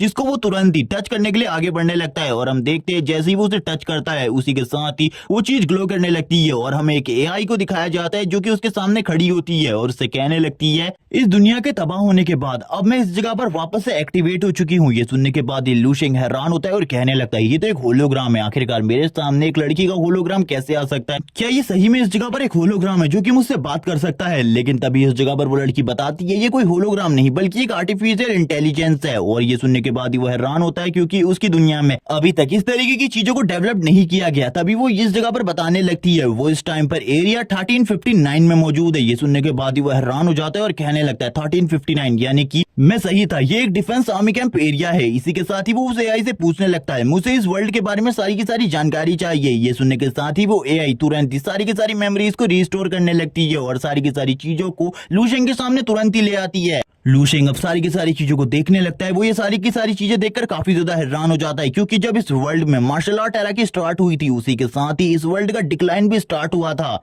क्योंकि मार्शल आर्ट एरा के स्टार्ट के बाद कुछ भी चीजें ठीक नहीं रही। सभी लोग इस जगह पर मार्शल आर्टिस्ट बनना चाहते थे, लेकिन उसी टाइम पर डायमेंशनल क्रैक्स दिखने लगे, जिन क्रैक्स के अंदर से मॉन्स्टर बाहर आए, जिन्होंने ह्यूमंस के ऊपर हमला करना स्टार्ट कर दिया। धीरे धीरे कर ह्यूमन भी इवॉल्व होने लगे। मार्शल आर्ट की पावर को यूज करते हुए उन्होंने इन मॉन्स्टर के साथ फाइट करना स्टार्ट किया, लेकिन 10,000 सालों बाद जो ह्यूमंस थे वो पूरे तरीके से डिफीट हो गए इन मॉन्स्टर के हाथों से। इसीलिए ह्यूमंस ने एक रास्ता निकाला इस वर्ल्ड को छोड़कर जाने का। अब इसी के साथ ही जो लू शेंग होता है वो कहने लगता है, यानी कि जितने भी लोगों को मैं बाहर मार रहा था, इससे पहले वो डिफेंस आर्मी कैंप का हिस्सा रहे होंगे और इसी के साथ ही वो एक आर्मी सोल्जर भी रहे होंगे। तभी उसे पता चलता है काफी सारे लोग इस जगह को छोड़कर, इस प्लेनेट को छोड़कर दूसरे प्लेनेट की तलाश में चले गए, ताकि वो उस जगह पर जाकर सर्वाइव कर सके, क्योंकि इस जगह पर सर्वाइव करना उनके लिए काफी ज्यादा मुश्किल हो चुका था। लेकिन इस मार्शल आर्ट वर्ल्ड के डिक्लाइन के टाइम पर इस जगह पर जितने भी मार्शल गॉड जिंदा थे, उन सभी का हाईएस्ट लेवल 12 था। ये सुनने के साथ ही लू शेंग पूरे तरीके से हैरान हो जाता है और कहने लगता है, यानी कि ये जो सिविलाइजेशन थी, ये हमारी सिविलाइजेशन से काफी ज्यादा स्ट्रांग थी मार्शल आर्ट के मुकाबले में और बाकी चीजों के मुकाबले में। इसी के साथ ही वो इस वर्ल्ड की पूरी हिस्ट्री को देखने लगते हैं, आखिरकार इस वर्ल्ड में मार्शल आर्ट एरा की स्टार्ट कैसे हुई थी। और वो एआई भी लू शेंग को पूरे तरीके से मदद कर रही होती है इस वर्ल्ड की पूरी हिस्ट्री को जानने में। हम देखते हैं लू शेंग जैसे जैसे कर इस वर्ल्ड की हिस्ट्री को पढ़ रहा होता है, उसे इस जगह पर कुछ चीजें अजीब लगने लगती है और वो कहता है ये हिस्ट्री इस जगह पर काफी ज्यादा अजीब है, जैसे कि मैंने इन हिस्ट्रीज को पहले भी पढ़ा हुआ है, मुझे ऐसा लग रहा है। लेकिन जितने भी सोल्जर और ज़ॉम्बीज की मेमोरीज को मैंने हासिल किया है, उनमें किसी में भी हिस्ट्री के बारे में कुछ भी नहीं था। लेकिन तभी उसको शौक लगने लगता है। वो कहता है ये जो स्टोरी है इस जगह पर, ये तो मेरे वर्ल्ड की है, लेकिन ऐसा कैसे हो सकता है, मेरे वर्ल्ड में इस तरीके की चीजें बिल्कुल भी नहीं हुई। वो काफी ज्यादा घबराने लगता है और कहता है क्या इस टाइम पर मैं फ्यूचर में हूँ और फ्यूचर में मेरे प्लेनेट की हालत भी इसी तरीके की होने वाली है, क्योंकि ये सारी की सारी चीजें वैसी ही हैं जैसे ये इस जगह पर मेरे प्लेनेट की हैं। तभी वो सारी की सारी चीजों को कंबाइन कर देखने लगता है। उसे पता चलता है ये जो हिस्ट्री है ये उसी के प्लेनेट की है। और इस टाइम पर लू शेंग पूरे तरीके से हैरान हो चुका था और वो कहने लगता है, यानी कि अब कुछ ही साल बचे हैं हमारे वर्ल्ड के डिस्ट्रॉय होने में, लेकिन ऐसा कैसे हो सकता है। तभी वो इस जगह पर उस एआई से कहता है तुम इस जगह पर मेरे साथ मजाक कर रही हो, ऐसा बिल्कुल भी नहीं हो सकता, मुझसे झूठ बोलने की बिल्कुल भी कोशिश मत करो, मुझे इस जगह पर रियल हिस्ट्री चाहिए इस वर्ल्ड की, मैं जानना चाहता हूँ सारी चीजों के बारे में। वो इसी के साथ ही कहने लगता है हिस्ट्री में किसी लू शेंग नाम के बंदे के बारे में कोई ना कोई जिक्र होगा, उसके बारे में मुझे सारी की सारी डिटेल्स चाहिए। तभी उसके सामने लू शेंग के बारे में सारी की सारी डिटेल आ जाती है, जो कि और कोई नहीं बल्कि वही होता है। वो सारी की सारी चीजों को देख रहा होता है, लेकिन वो ये भी देखता है इस जगह पर 28 साल के बाद लू शेंग का कोई भी रिकॉर्ड नहीं है। ये सुनने के साथ ही वो कहने लगता है मुझे 28 साल के बाद का रिकॉर्ड चाहिए। तभी वो सिस्टम कहने लगती है नहीं, इस जगह पर मैं आपको ये रिकॉर्ड नहीं दे सकती, क्योंकि आप इस जगह पर खाली एक मेहमान है और इस तरीके का रिकॉर्ड ऐसे ही नहीं दिया जा सकता, आपको इस जगह पर ब्लड कनेक्शन करना होगा। और इसी के साथ ही लू शेंग कहता है आखिरकार मैं ब्लड कनेक्शन कैसे कर सकता हूँ। लू शेंग की बॉडी से ब्लड निकलने लगता है और तुरंत ही जो वो एआई होती है वो भी लू शेंग के पास आ जाती है और उसकी उंगली से उस ब्लड को निकाल कर अपनी बॉडी में एब्सॉर्ब करने लगती है, ताकि वो लू शेंग को बाकी की सारी चीजों की रिपोर्ट दे सके। लू शेंग भी ये देखकर काफी ज्यादा हैरान होता है और शर्माने भी लगता है। तभी इस जगह पर वो एआई कहती है मास्टर अब आप इस जगह पर सारे के सारे पुराने रिकॉर्ड्स को चेक कर सकते हो। ये सुनने के साथ ही लू शेंग कहता है चलो ठीक है, इस जगह पर इस वर्ल्ड के डिस्ट्रॉय होने के टाइम की अगर कोई भी फुटेज तुम्हारे पास मौजूद है मुझे दिखाओ। इसी के साथ ही लू शेंग इस जगह पर देखता है इस वर्ल्ड के डिस्ट्रॉय होने की टाइम की फुटेज, जिस जगह पर चारों तरफ फायर ही फायर होती है। अब इसी के साथ ही वो एआई कहने लगती है मास्टर जो फुटेज आपने मांगी थी वो फुटेज अभी आपके लिए तैयार हो रही है। और लू शेंग भी ये देखकर हैरान होता है, क्योंकि अब वो लू शेंग की पूरी लाइफ को देखने वाला था, आखिरकार लू शेंग ने किस तरीके से सारी की सारी चीजों को हैंडल किया था। इसी के साथ ही लू शेंग के सामने उसके पास्ट लाइफ के सारे रिकॉर्ड्स आ जाते हैं, जिसे देखकर लू शेंग काफी ज्यादा हैरान होता है, क्योंकि 28 साल की एज के बाद भी लू शेंग नहीं मरा था, बल्कि उसने एक बहुत ज्यादा खतरनाक फाइट करी थी, जिसके बाद उसके फेस के ऊपर एक स्कार भी आ गया था, जो कि काफी ज्यादा स्ट्रॉन्ग मॉन्स्टर के साथ थी। और इसी के साथ ही उसने बाई सिटी का जो कंपटीशन था उसको भी पास कर लिया था और वो उस कंपटीशन में नंबर 3 पर आया था। और इसी के साथ ही उसकी बाई सिटी में जो पोजीशन थी वो भी नंबर 3 पर हो गई थी, जिसके बाद उसने बाई सिटी को छोड़कर तियान सिटी की मेन एकेडमी को ज्वाइन किया और तुरंत ही आर्मी में चला गया। और आर्मी में उसे जल्दी से जल्दी कमांडर की पोजीशन मिल गई, लेकिन कमांडर बनने के बाद लू शेंग ने कोई भी बड़ा काम नहीं किया, इसीलिए हिस्ट्री में उसका नाम कोई भी हीरो करके दर्ज नहीं है। लू शेंग ये देखकर पूरे तरीके से हैरान हो जाता है, क्योंकि वो कोई भी बड़ा हीरो नहीं है फ्यूचर में, इसीलिए और ना ही उसने उसने कोई बड़ा काम किया है। लूशिंग अपने सारे के सारे रिकॉर्ड्स को देखकर हैरान था। तभी उसे ये भी पता चलता है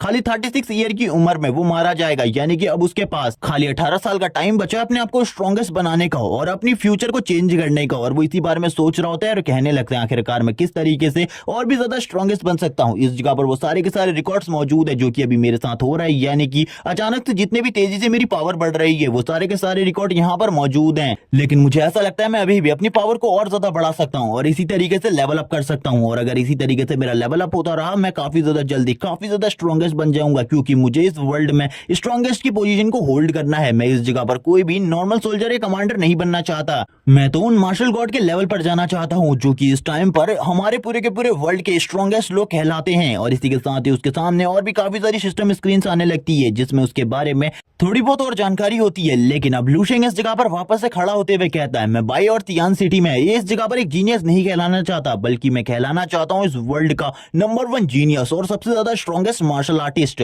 कि आने वाले टाइम में कोई भी मेरी बराबरी ना कर सके और मैं इस वर्ल्ड को पूरे तरीके से प्रोटेक्ट रख सकूं। और इसी बारे में बात करते हुए उसकी आंखें वापस से खुल जाती है और इसी के साथ ही लूशिंग के घर का सीन दिखाते हैं जिस जगह पर वो वापस से अपने घर के खाने की टेबल पर आ जाता है। मॉम भी इस जगह पर खाना बनाकर ले आती है और लूशिंग से पूछने लगती है आज तुम्हें स्कूल जाने के लिए देर नहीं हो रही। लूशिंग बताने लगता है अब उसे स्कूल जाने की जरूरत नहीं है, टीचर ने उससे कहा है अब उसे इस जगह पर घर ही में रहकर प्रैक्टिस करनी है, इसीलिए अब मैं कुछ दिनों तो घर रहने वाला हूँ, घर ही रहकर अपने मार्शल आर्ट को और भी ज्यादा अच्छा बनाने की प्रैक्टिस करूंगा। ये सुनकर उसकी जो बहन होती है वो बोलती है अपने मन में आखिरकार ये कौन सा स्कूल है जो कि अपने स्कूल के स्टूडेंट्स को घर रहकर प्रैक्टिस करने को कहता है। इसके बाद लूशिंग उठ जाता है और कहने लगता है मॉम मैंने इस जगह पर पेट भर के खाना खा लिया है, अब मैं जा रहा हूँ अंदर जाकर प्रैक्टिस करने के लिए। उसकी मॉम कहती है ठीक है अंदर जाओ और अंदर जाकर अच्छे से प्रैक्टिस करना। लेकिन किंगी को लू की किसी भी बात के ऊपर भरोसा नहीं होता, वो कहने लगती है ये इस जगह पर जरूर कुछ ना कुछ छिपा रहा है, कुछ दिनों से मैं इसे देख रही हूँ ये काफी ज्यादा साइलेंट हो चुका है और इसी के साथ ही काफी ज्यादा मिस्टीरियस भी। हम इसी के साथ ही लूशिंग को देखते हैं जो अपने रूम में आने के बाद तुरंत ही अपने दरवाजे को बंद कर देता है। तभी उसे फोन पर किसी की कॉल आने लगती है जो कि और कोई नहीं बल्कि टीचर जोंग होते हैं। टीचर जोंग उस जगह पर बताने लगती है उसकी स्कॉलरशिप की जो मनी थी वो स्कूल में आ चुकी है, इसीलिए अगर कभी भी उसे स्कूल आना हो तो वो स्कूल से इस मनी को लेकर जा सकता है। और तुम आजकल स्कूल क्यों नहीं आ रहे इसके बारे में भी वो पूछने लगते हैं। लूशिंग इसके बारे में बताता है वो घर ही रहकर प्रैक्टिस करना चाहता है क्योंकि उसके पास अब बिल्कुल भी टाइम नहीं है, वो धीरे धीरे कर और भी ज्यादा पावरफुल बनना चाहता है, वो कुछ भी कर स्ट्रॉन्ग बनना चाहता है, इसीलिए वो घर ही रहकर प्रैक्टिस करने वाला है। तो इसी के बाद टीचर कहते हैं ठीक है जब तुम स्कॉलरशिप का पैसा लेने के लिए स्कूल में आओगे मैं सारी की सारी चीजें तुम्हें समझा दूंगा। हमें लूशिंग को दिखाते हैं जो कि मेडिटेशन की पोजीशन में बैठकर कल्टीवेट करने लगता है अपनी स्पिरिचुअल एनर्जी को और उसकी बॉडी से स्पिरिचुअल एनर्जी काफी ज्यादा तेजी से निकल रही होती है। वो कहने लगता है अगर मैं टॉप पर जाना चाहता हूँ मुझे काफी ज्यादा स्ट्रॉन्ग कल्टीवेशन मेथड की जरूरत होगी, मुझे जल्दी से जल्दी अपने लिए स्ट्रॉन्ग कल्टीवेशन मेथड को ढूंढना होगा। और इसी बारे में वो काफी ज्यादा परेशान होता है, इसीलिए वो तुरंत ही उस एआई के पास आ जाता है। उस एआई के पास आने के बाद वो उससे कुछ कल्टीवेशन टेक्निक को मांगने लगता है जो कि उस टाइम की स्ट्रॉन्गेस्ट टेक्निक रही होंगी, इसीलिए वो उसके लिए कुछ कल्टीवेशन टेक्निक को ढूंढने लगती है और कहती है मैं तुम्हारे ढूंढ रही हूँ इसीलिए थोड़ा बहुत टाइम लगने वाला है। लूशिंग भी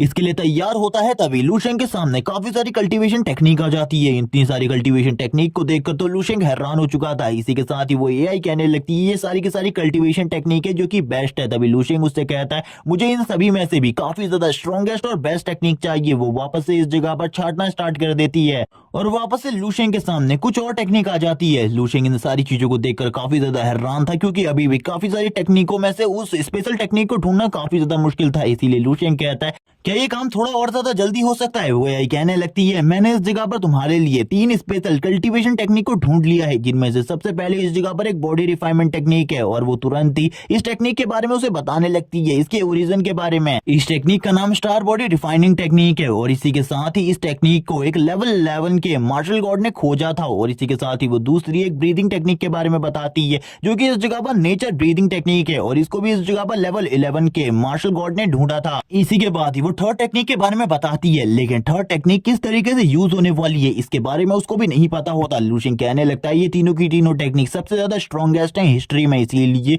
मुझे इन्हीं टेक्निक को यूज करना होगा और इन्हीं टेक्निक्स के जरिए काफी ज्यादा स्ट्रॉन्ग बनना होगा। और वो तुरंत ही इन तीनों टेक्निक्स के जो स्क्रिप्चर्स होते हैं उन सारे स्क्रिप्चर्स को देखने लगता है। उसे पहले तो कुछ भी समझ में नहीं आ रहा होता, लेकिन जो इस जगह पर वो एआई होती है वो उसे बताने लगती है इसको रिवोल्यूशन के टाइम पर बनाया गया था और इस रिवोल्यूशन के बारे में लूशिंग को कुछ भी नहीं पता था। वो एआई भी लूशेंग को ज्यादा नहीं बताती इस रेवोल्यूशन के बारे में। तभी लूशेंग कहने लगता है चलो ठीक है, मैं अब इस जगह पर यूज करने वाला हूँ स्टार बॉडी रिफाइनिंग टेक्निक। और वो तुरंत ही इस चीज को स्टार्ट कर देता है। जैसे ही वो इसको स्टार्ट करता है, उसकी बॉडी में जो ब्लड होता है वो काफी ज्यादा तेजी से पंप होने लगता है। उसकी बॉडी में जितनी भी सेल्स होती है वो वापस से रिकंस्ट्रक्ट होने लगती है। हम देखते हैं एक एक सेल इस जगह पर टूटकर वापस से रिकंस्ट्रक्ट हो रही थी। और इस बार जितनी भी सेल्स थी उन सभी के अंदर काफी ज्यादा अमाउंट में एनर्जी होती है। और हम देखते हैं उसकी बॉडी काफी ज्यादा तेजी से ग्लो करने लगती है। लूशेंग को इसके बारे में कुछ भी नहीं पता होता, बस उसे ऐसा लग रहा होता है जैसे कि उसकी बॉडी के अंदर काफी सारी एनर्जी आ चुकी है और उसकी बॉडी पहले के मुकाबले काफी ज्यादा स्ट्रॉन्ग बन चुकी है। लूशेंग की बॉडी में जो एनर्जी थी उसके बारे में लूशेंग को कुछ भी पता नहीं होता। लूशेंग बोलता है इससे पहले मैं जितनी भी टेक्निक को यूज किया करता था, ये टेक्निक उनके मुकाबले काफी ज्यादा अच्छी है। और वैसे भी इसको बनाने वाला एक लेवल 11 का मार्शल गॉड है। मुझे ऐसा लगता है उसने ये टेक्निक को अपने लिए बनाया होगा। तभी वो इसी के साथ ही कहने लगता है ये टेक्निक तो इस जगह पर कंप्लीट हो चुकी है, अब मुझे दूसरी टेक्निक को यूज करना होगा, यानी कि नेचर ब्रीदिंग टेक्निक। और वो इसी के साथ ही मेडिटेशन की पोजीशन में बैठ जाता है और कहने लगता है नेचर ब्रीदिंग टेक्निक का सबसे पहला पार्ट फायर ब्रीदिंग है। इसी के साथ ही हम देखते हैं उसकी बॉडी के चारों तरफ काफी ज्यादा फायर आ जाती है। लूशेंग को कुछ भी समझ में नहीं आ रहा होता, ये सारी की सारी फायर ने उसे घेर लिया था। अब उसकी बॉडी के अंदर काफी ज्यादा अमाउंट में फायर जाने लगती है। लूशेंग को काफी ज्यादा दर्द हो रहा होता है, उसका पूरा का पूरा जो ब्लड होता है वो इस जगह पर गर्म होने लगता है। और थोड़ी देर में ये चीज भी कंप्लीट हो जाती है, लेकिन उसे पता चलता है इन तीनों की तीनों टेक्निक के काफी सारे पार्ट्स हैं। अब वो लास्ट टेक्निक को कल्टीवेट करने के लिए बैठ जाता है ताकि वो उसे भी प्रैक्टिस कर सके। लेकिन जब वो इस लास्ट टेक्निक को प्रैक्टिस कर रहा होता है उसे कुछ भी समझ में नहीं आ रहा होता। लेकिन हम देखते हैं उसकी बॉडी के चारों तरफ काफी ज्यादा स्पिरिचुअल फोर्स होती है और तुरंत ही वो एक अलग ही स्पेस में आ जाता है। जिस स्पेस में आने के बाद वो सामने अपनी सोल को देखता है और इस सोल को देखकर वो हैरान था। वो कहने लगता है मेरी सोल इस जगह पर सामने पड़ी है, तो आखिरकार मैं अपने स्पिरिचुअल वर्ल्ड में आ चुका हूँ, यानी कि इस टेक्निक की हेल्प से मैं अपना एक स्पिरिचुअल वर्ल्ड तैयार कर सकता हूँ। वो अपनी बॉडी की तरफ आगे जाने लगता है, वो अपनी पूरी की पूरी बॉडी को चेक कर रहा होता है। लेकिन इस वाली टेक्निक के बारे में उसे कुछ भी समझ में नहीं आता, आखिरकार वो इसका यूज किस तरीके से कर सकता है। वो सारी चीजों को चेक करके देख लेता है, लेकिन उसे कुछ भी सब समझ में नहीं आता। वो कहने लगता है ये टेक्निक तो इस जगह पर मेरे लिए अभी बिल्कुल भी नहीं बनी, पहले मुझे इस टेक्निक को अच्छे तरीके से समझना होगा, जिसके बाद ही मैं इस टेक्निक को यूज कर सकता हूँ। और वो तुरंत ही वापस से अपनी रियल वर्ल्ड में वापस आ जाता है। रियल वर्ल्ड में वापस आने के बाद उसकी पूरी की पूरी बॉडी काफी ज्यादा थक चुकी होती है। उसके हाथों और पैरों के ऊपर काफी सारे निशान होते हैं जलने के। इसीलिए अब उसे समझ में आ जाता है जब वो फ्यूचर में इस जगह पर किसी भी तरीके की किसी इंजरी को हासिल करता है तो ये रियल वर्ल्ड वाली बॉडी पे भी उसी तरीके की इंजरी होती है, यानी कि अगर वो उस जगह पर मारा जाता है तो वो इस रियल वर्ल्ड में भी मारा जाएगा। इसीलिए वो तुरंत ही कहता है चलो ठीक है, सबसे पहले मुझे नहा लेना चाहिए क्योंकि मेरी बॉडी इस जगह पर काफी ज्यादा गंदी हो चुकी है। उसके हाथ में एक लिक्विड बोतल होती है जिसके अंदर कुछ पोशंस हैं, लेकिन वो इस पोशन के बारे में बताने लगता है और कहता है ये पोशन इस जगह पर किसी भी काम का नहीं है। मैंने उस एआई की हेल्प से कुछ पोशन बनाने के तरीके को ढूंढा है, इसीलिए अब मुझे उन पोशनों को ढूंढना होगा और उनको बनाना होगा ताकि मैं इस जगह पर जल्दी से और भी ज्यादा स्ट्रॉन्ग बन सकूं। सीन शिफ्ट होता है, हमें सीन दिखाते हैं स्कूल का, जिस जगह पर लूशेंग आ जाता है टीचर जोंग के पास, जो कि तुरंत ही उसे स्कॉलरशिप के पैसे दे देते हैं और कहने लगते हैं तुम स्कूल में नहीं आ रहे, मुझे पता है इस जगह पर तुम प्रैक्टिस कर रहे हो, लेकिन स्कूल में आना भी जरूरी है, इसीलिए हफ्ते में करीबन एक दिन तो स्कूल आया करो। इसी के लिए लूशेंग भी मान जाता है। इसी के साथ ही वो टीचर कहने लगते हैं ठीक है, मैं चाहता हूँ इस जगह पर तुम और ज्यादा अच्छी प्रैक्टिस करो। अब तुरंत ही लूशेंग इस जगह से जाने लगता है। टीचर कहते हैं मुझे इस लड़के को ऐसा लग रहा है कि कुछ ही दिनों में ये काफी ज्यादा स्ट्रांग हो चुका है, ये मेरे ही जितना स्ट्रांग बन गया है, क्योंकि पहले मैं इसकी बॉडी की स्पिरिचुअल एनर्जी को देख सकता था, लेकिन अब मैं इतना ज्यादा स्ट्रांग नहीं हूँ कि मैं इसकी इस बॉडी की स्पिरिचुअल एनर्जी को देख सकूं। यानी कि ये लड़का भी इस जगह पर काफी ज्यादा करीब है लेवल 2 का मार्शल आर्टिस्ट बनने के। लूशेंग इसी के साथ ही कहने लगता है अब मेरे पास पैसे आ चुके हैं, मुझे इस जगह पर कुछ भी कर अपनी उन रेसिपीज को बनाना होगा ताकि मैं अपने लिए कुछ ऐसी दवाओं को बना सकूं जिनसे मैं और भी ज्यादा तेजी से कल्टीवेट कर सकूं, और ये मेरे लिए सबसे ज्यादा इंपॉर्टेंट है। और इसी के साथ ही वो कुछ मेडिसिन को ले लेता है जिनका यूज करते हुए वो उन दवाइयों को बना सकता था, लेकिन इन सारी चीजों के लिए इन मेडिसिन को बनाने के लिए मुझे एक लैब की जरूरत होगी। सबसे पहले मुझे एक लैब का जुगाड़ करना होगा। जैसे ही मुझे एक लैब मिल जाती है मैं उस जगह पर जाकर इन सारी चीजों को बना सकता हूँ, और इसीलिए वो एक लैब वाले बंदे के पास आ जाता है जिसके पास एक लैब होती है जहां पर वो मेडिसिन को बनाते थे, लेकिन वो बंदा तुरंत ही मना कर देता है और कहने लगता है जल्दी से इस जगह से निकल जाओ, हम वैसे भी तुम जैसे छोटे लड़कों को इस जगह पर कोई भी लैब नहीं देते, क्योंकि हम लोगों को पता है तुम लोग इस जगह पर हमारे ही फॉर्मूलास को चोरी कर लेते हो। और तुरंत ही लूशेंग के मुंह के ऊपर दरवाजा बंद हो जाता है। लूशेंग देखकर हैरान था, तभी वो कहने लगता है मैं इस जगह पर अब क्या करूं और किस तरीके से मुझे किसी लैब में जाने का मौका मिलेगा, उसे कुछ भी समझ में नहीं आ रहा था। इसी के साथ ही लूशेंग बोलता है मैंने मैंने काफी सारी लेबोरेटरीज में जाकर पता किया, मेरे पास सारा का सारा सामान है, लेकिन फिर भी वो मुझे अपनी लैब को यूज करने के लिए नहीं दे रहे। मुझे कुछ भी कर कर जल्दी से जल्दी कोई लैब ढूंढना होगा, क्योंकि मेरे जो टीचर है उन्होंने भी मेरे को इस जगह पर काफी सारे पैसे दिए हैं, क्योंकि इस कार्ड में 20 के नहीं बल्कि 80 के रुपीज हैं। अब वो इन सारी चीजों के लिए काफी ज्यादा परेशान होता है, इसीलिए वो आगे की तरफ बढ़ने लगता है, क्योंकि अब इस एरिया में एक और लास्ट लैब बची हुई थी जिसका नाम जियांगशांग लैब होता है। वो इसी के साथ ही उस लैब की तरफ आगे बढ़ने लगता है और कहता है इस जगह पर भी एक लैब है, ये तो काफी ज्यादा बेकार है, क्योंकि इस एरिया में लैब होना एक घाटे का सौदा है, क्योंकि इस जगह पर कोई भी इन सारी चीजों को नहीं खरीदने वाला। लूशिंग तुरंत ही उस लैब के अंदर आ जाता है, जिस जगह पर वो जैसे ही शॉपकीपर को देखता है वो हैरान हो जाता है, क्योंकि शॉपकीपर को देखकर ऐसा बिल्कुल भी नहीं लग रहा था। वो कुछ चीजें बेचना चाहता है, वो बस अपनी बॉडी के ऊपर लगी हुई चोटों के ऊपर मरहम पट्टी कर रहा होता है और लूशिंग से कहता है क्या तुम इस जगह पर कुछ खरीदना चाहते हो? अगर तुम कुछ खरीदना चाहते हो तो बताओ जल्दी, इनमें से कोई भी चीज को सिलेक्ट कर लो, मैं वो तुम्हें दे दूंगा। लूशिंग कहता है नहीं, मैं इस जगह पर कुछ भी खरीदना नहीं चाहता, तो इसीलिए वो उसे तुरंत ही इस जगह से जाने को कहता है। लूशिंग अपने मन में कहने लगता है थोड़े टाइम पहले जितने भी मैं शॉपकीपर से मिला था उन लोगों ने मुझे तुरंत ही निकाल दिया था। चलो इस बंदे ने इस जगह पर मुझसे इस बारे में तो पूछा आखिरकार मुझे किस चीज की जरूरत है, लेकिन हम देखते हैं इस बंदे को जो कि लड़कियों की फोटोज को देख रहा होता है और उनको लाइक्स कर रहा होता है और कहने लगता है काफी ज्यादा अमेजिंग है। लेकिन तुरंत ही लूशिंग उसके हाथ के ऊपर अपने हाथ को रखते हुए कहता है मुझे इस जगह पर तुम्हारी लैब चाहिए कुछ टाइम के लिए, और वो अपनी पावर को भी यूज कर रहा होता है। ये देखने के बाद वो बंदा काफी ज्यादा घबरा जाता है और बोलने लगता है हम तुम्हें अपनी लैब बिल्कुल भी नहीं देंगे। लेकिन वो लूशिंग से पहले ही काफी ज्यादा डर चुका था, उसकी बॉडी से जो प्रेशर निकल रहा था वो इसके बारे में भी जान चुका था कि ये एक अवेकनर है। तभी लूशिंग इस जगह पर कहता है मुझे कुछ भी कर तुम्हारा लैब चाहिए, इसके लिए मैं तुम्हें कितने ही पैसे देने को तैयार हूँ। और इसी के साथ ही अब लूशिंग तुरंत ही प्यार से बात करने लगता है और कहता है मैं इस जगह पर कुछ मेडिसिन बनाना चाहता हूँ, प्लीज मेरी मदद करो, मैं पर घंटे के लिए $500 पे करूंगा। और ये सुनने के साथ ही वो बंदा पिघल जाता है इस जगह पर और कहने लगता है ठीक है तुम इस लैब का यूज कर सकते हो, लेकिन तुम याद रखना अगर तुम इस जगह पर 3 घंटे से ज्यादा बिताते हो तो मैं तुमसे $2000 लूंगा। ये सुनने के साथ ही लूशिंग कहता है मैं पहले ही इस जगह पर पेमेंट करने वाला हूँ, इसके बारे में बिल्कुल भी चिंता मत करो। वो बंदा भी कहने लगता है ये तुम्हारी मर्जी है, इस जगह पर तुम पहले पेमेंट करते हो या फिर बाद में, तुम बाद में भी पेमेंट कर सकते थे। इसी के साथ ही लूशिंग तुरंत ही उस लैब में आ जाता है, जबकि वो बंदा इस जगह पर उससे कहने लगता है तुम इस जगह पर जो कुछ भी करना चाहते हो करो, लेकिन किसी भी सामान को मत तोड़ना वरना जो मेरी बॉस है वो मुझे इस जगह पर तोड़ के रख देगी। लूशिंग को दिखाते हैं जो कि तुरंत ही इस जगह पर डॉक्टर वाले कपड़े पहन लेता है और इस जगह पर एक्सपेरिमेंट करना स्टार्ट कर देता है। और हम देखते हैं वो एक अजीब तरीके की मेडिसिन को बना रहा होता है जिससे वो अपनी बोन्स को स्ट्रॉन्ग कर सके और अपनी मसल्स को और भी ज्यादा स्ट्रॉन्ग बना सके। वो कहने लगता है मुझे इन सारी चीजों की जरूरत है, जिस तरीके का फॉर्मूला उसमें लिखा हुआ था उसी तरीके से मुझे सारी चीजों को करना होगा, वरना मेरे लिए उसे पहली बार में बनाना बहुत ज्यादा मुश्किल हो जाएगा। क्या मैं सही में उसे पहली बार में सही तरीके से बना पाऊंगा? हम देखते हैं वो इन्हीं सारी चीजों को सोच रहा होता है, क्योंकि उसे बिल्कुल भी नहीं पता था जिस चीज को वो बनाना चाहता है क्या वो उसे सही तरीके से बना भी पाएगा। लेकिन अब वो अपनी पूरी मेहनत करने लगता है, उसके अंदर अपनी स्पिरिचुअल एनर्जी को भी इंजेक्ट करता है ताकि वो एक अच्छे फार्मासिस्ट की तरह काम कर सके इस जगह पर। इसी के साथ ही हम लूशिंग को देखते हैं जो कि अपनी पूरी मेहनत के बाद उस लिक्विड को तैयार कर लेता है। उस लिक्विड का कलर पिंक होता है। लूशिंग कहता है क्या ये लिक्विड इस जगह पर काम करने वाला है? उसे कुछ भी इसके बारे में नहीं पता था आखिरकार ये किस तरीके से काम करेगा, इसीलिए वो सबसे पहला टेस्ट करने के लिए तैयार होता है और कहने लगता है चलो ठीक है इसे एक बार टेस्ट करके देखते हैं। और वो तुरंत ही अब अपने मास्क को हटा देता है और कहता है मुझे एक बार इसको टेस्ट करके देखना चाहिए,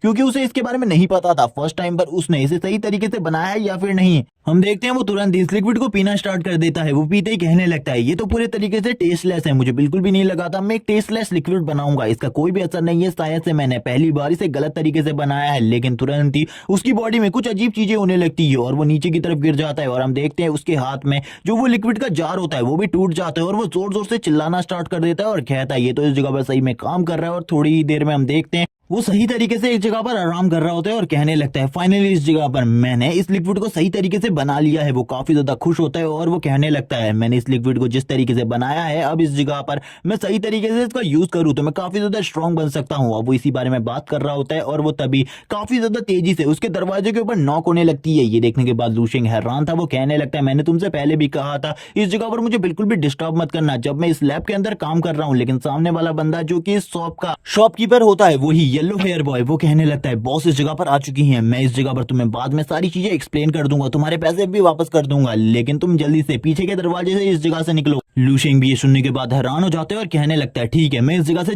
जल्दी निकल रहा हूँ, तुम्हें ज्यादा चिंता करने की जरूरत नहीं है। तभी हमें उस बॉस को दिखाया जाता है जो कि एक खूबसूरत लड़की होती है। वो इस जगह पर आकर कहने लगती है मुझे इस जगह पर बताओ आखिरकार इस जगह पर सारी चीजें कैसे चल रही है, क्या तुमने किसी नए लिक्विड को बनाया या फिर किसी नई लिक्विड के बारे में पता किया? और वो भी अपनी फार्मासिस्ट लैब में काफी सारे फॉर्मूला बनाने के लिए काफी सारी चीजों को लेकर आई होती है। तभी वो एक लिक्विड को टेस्ट करती है और कहती है ये पूरे तरीके से टेस्टलेस है, इसका कोई भी वर्क नहीं है इस जगह पर, इसीलिए ये मेरे किसी भी काम नहीं आने वाला। तभी वो अपने मन में सोचने लगती है काफी सारी जो बड़ी कंपनीज है वो अपने लिए काफी सारे अच्छे मॉडल्स को हायर करती है और इसी के साथ ही काफी सारे जो सुपर ह्यूमंस है वो भी उनकी मदद करते हैं। लेकिन हमारी जियांग फार्मासिस्ट लैब ने काफी लंबे टाइम से कोई भी ऐसे लिक्विड की खोज नहीं करी जिससे हम सुपर ह्यूमंस को और भी ज्यादा स्ट्रांग बना सके, जिससे हमारा जो दबदबा है वो मार्केट में बन सके, क्योंकि हम तो काफी लंबे टाइम से मार्केट से गायब हो चुके हैं। और वो ये सारी चीजों का दोष अपने फादर को दे रही होती है, क्योंकि उन्होंने कभी भी अपनी इस फार्मासिस्ट लैब को और भी ज्यादा बड़ा करने की कोशिश नहीं करी और हमेशा से पुरानी मेडिसिन को ही बेचते रहे, जिनका अब मार्केट में बिल्कुल भी इस जगह पर यूज नहीं है। और अगर इसी तरीके से चलता रहा तो हमारी ये लैब पूरे तरीके से बंद हो जाएगी। हमें जल्दी से जल्दी कोई ना कोई अच्छी मेडिसिन को ढूंढना होगा। तभी उसे याद आती है तियान सिटी के बारे में, जिस जगह पर उसने एक बंदे के बारे में सुना था जिसने एक नई खोज करी है। उसको जल्दी से जल्दी उसने इस जगह पर बुलाने का इंतजाम किया है ताकि वो उसके फॉर्मूला को जल्दी से खरीद सके और मार्केट में अच्छे प्राइसेस पर बेच सके। वो इसी बारे में बात कर रही होती है। इसी के साथ ही वो अपने फार्मासिस्ट लैब में आगे बढ़ने लगती है। हम देखते हैं येलो हेयर बॉय को, जो कि इस जगह पर आते हुए कहने लगता है, बॉस आखिरकार आप इस जगह पर आ ही गई, आप अंदर आकर देख सकती है, सारा का सारा सामान पूरे तरीके से ठीक है। लेकिन वो गुस्सा होते हुए कहती है क्या तुमने इस जगह पर किसी को मेरी लैब को यूज करने दिया है, जबकि वो इस जगह पर अपने बॉस की बातों को नहीं सुन रहा होता है और बोलने लगता है आप कितनी ज्यादा खूबसूरत है, मैं इस जगह पर अकेला हूँ जो कि आपकी परवाह करता है पूरी की पूरी फैमिली में। और इसी के साथ ही जोर से हंसने लगता है और कहता है मैं इस जगह पर आपकी प्रोटेक्शन करूंगा लास्ट टाइम तक। और इसी बारे में जोर जोर से हंसने लगता है और कहता है मैं आपको काफी ज्यादा पसंद करता हूँ। हम देखते हैं वो यही बातें कर रहा होता है, लेकिन वो तभी कहती है क्या तुमने इस लैब को किसी और को यूज करने दिया है, मुझे इस जगह पर जल्दी से बताओ। तभी वो कहने लगता है वापस से आप गुस्से में भी काफी ज्यादा खूबसूरत लगती है, लेकिन वो फिर बोलना स्टार्ट करता है नहीं मैंने इस लैब को और किसी को भी यूज करने नहीं दिया। तभी वो अपने सर पर हाथ रख लेती है और बोलती है मुझे ऐसा लग रहा है जैसे कि कल से तुम्हें काम पे आने की कोई भी जरूरत नहीं है। और ये कहने के साथ ही वो कहती है चलो ठीक है अब चले जाओ यहाँ से, कल से काम में आने की कोई जरूरत नहीं है। और वो तुरंत ही जितना भी इस जगह पर लूशें का सामान होता है उसे डस्टबिन में फेंक देती है, गुस्सा करते हुए कहती है ये मेरी लैब पता नहीं किसने यूज करी, लेकिन इस जगह पर काफी ज्यादा तोड़फोड़ हुई है। तभी वो बाकी सामानों को भी देखने लगती है जो कि लूशिंग ने ही इस जगह पर रखा हुआ था। वो कहती है तभी वो बोलने लगती है वो बंदा जो भी था इस जगह पर वो कुछ न कुछ ऐसा बनाने की कोशिश कर रहा था जिसके बारे में मुझे कुछ भी नॉलेज नहीं, इसका फॉर्मूला भी शायद से उसी के पास होगा। वो इसी के साथ स्माइल करने लगती है। तभी उसे लूशेंग की गिरी हुई बोतल नीचे दिखाई देती है जिसके अंदर वो फॉर्मूला अभी भी बाकी होता है। वो तभी उसको देखते हुए कहती है आखिरकार इसमें क्या है, क्या ये वही चीज है जिसको उस बंदे ने इस जगह पर बनाया था। वो इसे जैसे ही देखती है उसकी खुशबू को सूंघती है और बोलती है इसकी खुशबू तो काफी ज्यादा अच्छी है, मुझे इसे एक बार देखना चाहिए। और वो तुरंत ही उस लिक्विड बोतल को उठा लेती है और ऊपर करते हुए कहती है इसके अंदर क्या खास है मुझे कुछ भी समझ में नहीं आ रहा, लेकिन ये काफी ज्यादा अच्छी लग रही है मुझे। तभी वो कहती है जो कुछ भी इसमें बचा हुआ है एक बार मुझे टेस्ट कर देखना चाहिए, क्या ये इस जगह पर सही में ये फॉर्मूला काम करता है। और हम देखते हैं वो तुरंत ही उसमें से एक ड्रॉप को निकालती है जिसे वो इस जगह पर टेस्ट करती है। तभी उसको इस जगह पर काफी ज्यादा बड़ा शौक लगता है। हम देखते हैं उसकी आईज वापस से ब्लू कलर से ग्लो होने लगती है और इस जगह पर वो कहती है ये तो काफी ज्यादा अलग चीज है। जबकि हम येलो हेयर बॉय को दिखाते हैं जो कि अब इस जगह को छोड़कर जा रहा होता है और कहने लगता है ये सब कुछ उस घटिया इंसान की वजह से हुआ, मुझे मेरी मालकिन से दूर होना पड़ा, अगर मुझे इसके बारे में पता होता वो कितने भी पैसे देता मैं उसे अंदर नहीं आने देता। वो इसी बारे में कह रहा होता है। तभी हम देखते हैं जो इस जगह पर जियांग कॉर्पोरेशन की मालकिन होती है वो इस जगह पर आ जाती है और उसे रुकने को कहती है। तभी वो कहने लगता है मुझे यकीन था आपको मेरी काफी ज्यादा परवाह होगी क्योंकि आप इस जगह पर मुझे रोकने के लिए आई हैं। इसी के साथ ही वो कहने लगती है मुझे जल्दी इस जगह पर बताओ आखिरकार वो कौन था जिसने इस जगह पर हमारी फार्मासिस्ट लैब में आकर उस फॉर्मूले को बनाने की कोशिश करी थी, मैं उस बंदे के बारे में जानना चाहती हूँ। लेकिन वो फिर से अपने बॉस की बातों को नहीं सुन रहा होता बल्कि उन्हें गले लगाने के लिए आगे बढ़ने लगता है। लेकिन वो तुरंत ही उसके कॉलर को पकड़ लेती है और कहती है मुझे जल्दी इस जगह पर बताओ आखिरकार किसने मेरी फार्मासिस्ट लैब को यूज किया था, मैं उसके बारे में जानना चाहती हूँ। वो इस जगह पर काफी ज्यादा घबरा जाता है, उसे कुछ भी समझ में नहीं आ रहा होता। वो बोलती है मैं उस मास्टर के बारे में जानना चाहती हूँ। वो बंदा कहता है ठीक है मैं आपको उसके बारे में बता सकता हूँ, मैं उसका नंबर दे सकता हूँ आपको। और वो इस जगह पर अपने फोन निकालता है और तुरंत ही लूशेंग का नंबर इस जगह पर मिस को दे देता है और वो तुरंत ही उसको नीचे फेंक देती है और कहने लगती है रुक जाओ इस जगह पर, अगर ये बंदा इस जगह पर हमारे लिए काम करता है तो कल से तुम जॉब पर वापस आ सकते हो। और वो कॉल करने लगती है लूशेंग को और कहती है ये मास्टर बस एक बार मेरा कॉल उठा ले, उसके बाद जो हमारी जियांग कॉर्पोरेशन है। इसी के बाद ही हम देखते हैं जब वो कॉल करती है कॉल लगातार इस जगह पर बेल हो रहा होता है, जबकि हमें लूशेंग को दिखाते हैं जो कि प्रैक्टिस कर रहा था अपनी बॉडी रिफाइनमेंट टेक्निक को। और बॉडी रिफाइनमेंट टेक्निक और बाकी टेक्निक को एक साथ यूज करते हुए वो ठंडर एलिमेंट की पावर को यूज करना सीख रहा था। वो कहने लगता है इन न्यू टेक्निक्स को मास्टर करना मेरे लिए काफी ज्यादा मुश्किल होता जा रहा है, अच्छा हुआ मैंने उस बॉडी रिफाइनमेंट लिक्विड को बना लिया जिसके यूज से मैं इस जगह पर अपनी पावर को और भी ज्यादा तेजी से इंक्रीज कर सकता हूँ। इसी के साथ ही वो कहने लगता है चलो ठीक है मैंने उस लड़के के बॉस के उस जगह पर आने से पहले काफी सारे लिक्विड बॉटल्स को बना लिया था, इसीलिए अभी मेरे पास एक हफ्ते के लिए पूरा स्टॉक है जिनका यूज करते हुए मैं धीरे धीरे कर स्ट्रॉन्ग बन सकता हूँ। और वो बताता है उसने टोटली 12 बोटल्स बना रखी है पहले से ही जिनको वो दिन और रात दोनों में ही यूज कर सकता है। और हम देखते हैं इस टाइम पर भी लूशेंग की बॉडी से काफी ज्यादा अमाउंट में एनर्जी निकल रही होती है। तभी उसका फोन रिंग होने लगता है, लेकिन लूशेंग को ये समझ में नहीं आता आखिरकार इस टाइम पर उसे कौन कॉल कर रहा है। और हम देखते हैं ये वही लड़की होती है, और इसी के साथ ही अब इस लड़की का नाम भी बताया जाता है। इसका नाम शू होता है। ये कहने लगती है, आप थोड़ी देर पहले हमारे जियांगशांग फार्मासिस्ट लैब में आए थे, आपने उस जगह पर एक लिक्विड बनाया था। मैं चाहती हूँ कि हम दोनों मिलकर उसी तरीके का लिक्विड और भी ज्यादा बनाएं, जिससे हम काफी सारा प्रॉफिट कमा सकते हैं। मैं उसका 50% हिस्सा आपको भी दूंगी। और वो लूशेन से कहने लगती है, हम कब मिल सकते हैं। लूशेन ये हफ्ते बाद के बारे में बताता है, लेकिन तभी मिस सू येलो हेयर बॉय से कहती है, मैं उस लड़के से आज ही मिलना चाहती हूँ, कुछ भी कर मेरी उस मास्टर से मीटिंग फिक्स करवाओ। लेकिन तभी वो कहने लगता है, क्या आप इस जगह पर बेवकूफ है, क्योंकि मुझे बिल्कुल भी समझ में नहीं आ रहा आप उस लड़के को मास्टर क्यों कह रही है, क्योंकि वो तो 17-18 साल का एक लड़का था। मैंने उसी को इस जगह पर आपका लैब यूज करने के लिए दिया था। और वो इसके बारे में और भी काफी सारी चीजें बताने लगता है, और कहता है उसकी बॉडी से काफी ज्यादा प्रेशर निकल रहा था, ऐसा लगता है जैसे कि वो लेवल 1 या फिर लेवल 2 का मार्शल आर्टिस्ट हो। ये सुनने के साथ ही वो हैरान हो जाती है और कहती है, क्या वो एक यंग लड़का था जिसने मेरी लैब को यूज किया। उसे कुछ भी समझ में नहीं आ रहा था, क्योंकि वो लिक्विड तो कोई यंग लड़का बिल्कुल भी नहीं बना सकता था। ये सुनने के बाद तो वो पूरे तरीके से हैरान हो चुकी थी, उसे कुछ भी समझ में नहीं आता। लेकिन फिर भी वो इस जगह पर उसे काम देते हुए कहती है, अगर तुम उसे ढूंढ लेते हो तो मैं इस जगह पर तुम्हें हर दिन के $500 दूंगी। ये सुनने के बाद ही वो खुश हो जाता है। लूशेंग का सीन दिखाता है, जो कि ज़ॉम्बी से फाइट कर रहा होता है। ज़ॉम्बी से फाइट करते हुए वो उन्हें आसानी से नॉकडाउन कर रहा होता है, और कहने लगता है, इनसे फाइट करना और इन्हें नॉकडाउन करना मेरे लिए काफी ज्यादा आसान है। लेकिन तभी उस जगह पर एक पावरफुल ज़ॉम्बी आ जाता है, जो कि उसके सामने आते ही लूशेंग की नजर भी उसके ऊपर पड़ती है। उसका ऑरा काफी ज्यादा स्ट्रॉन्ग था। लूशेंग भी उसके ऑरा को देखकर बहुत ज्यादा हैरान हो जाता है। हम देखते हैं वो तुरंत ही एक ज़ॉम्बी के सर को अपने एक ही हाथ से कुचल देता है। ये देखने के बाद लूशेंग काफी ज्यादा तेजी से उस ज़ॉम्बी की तरफ आगे बढ़ने लगता है। हम देखते हैं उसके पास खाली एक ही हाथ होता है, लेकिन इसके पास लेवल 3 के मार्शल आर्टिस्ट की पावर होती है। ये देखने के साथ ही लूशेंग कहता है, मुझे कुछ भी कर इसे डिफीट करना होगा। वो ज़ॉम्बी तुरंत ही अपने एक ही हाथ का यूज करते हुए लूशेन के ऊपर हमला करता है। वो हमला इतना ज्यादा स्ट्रॉन्ग था कि लूशेन भी पीछे की तरफ गिरने लगता है। लूशेन बोलने लगता है, इसकी पावर इस जगह पर मेरी पावर का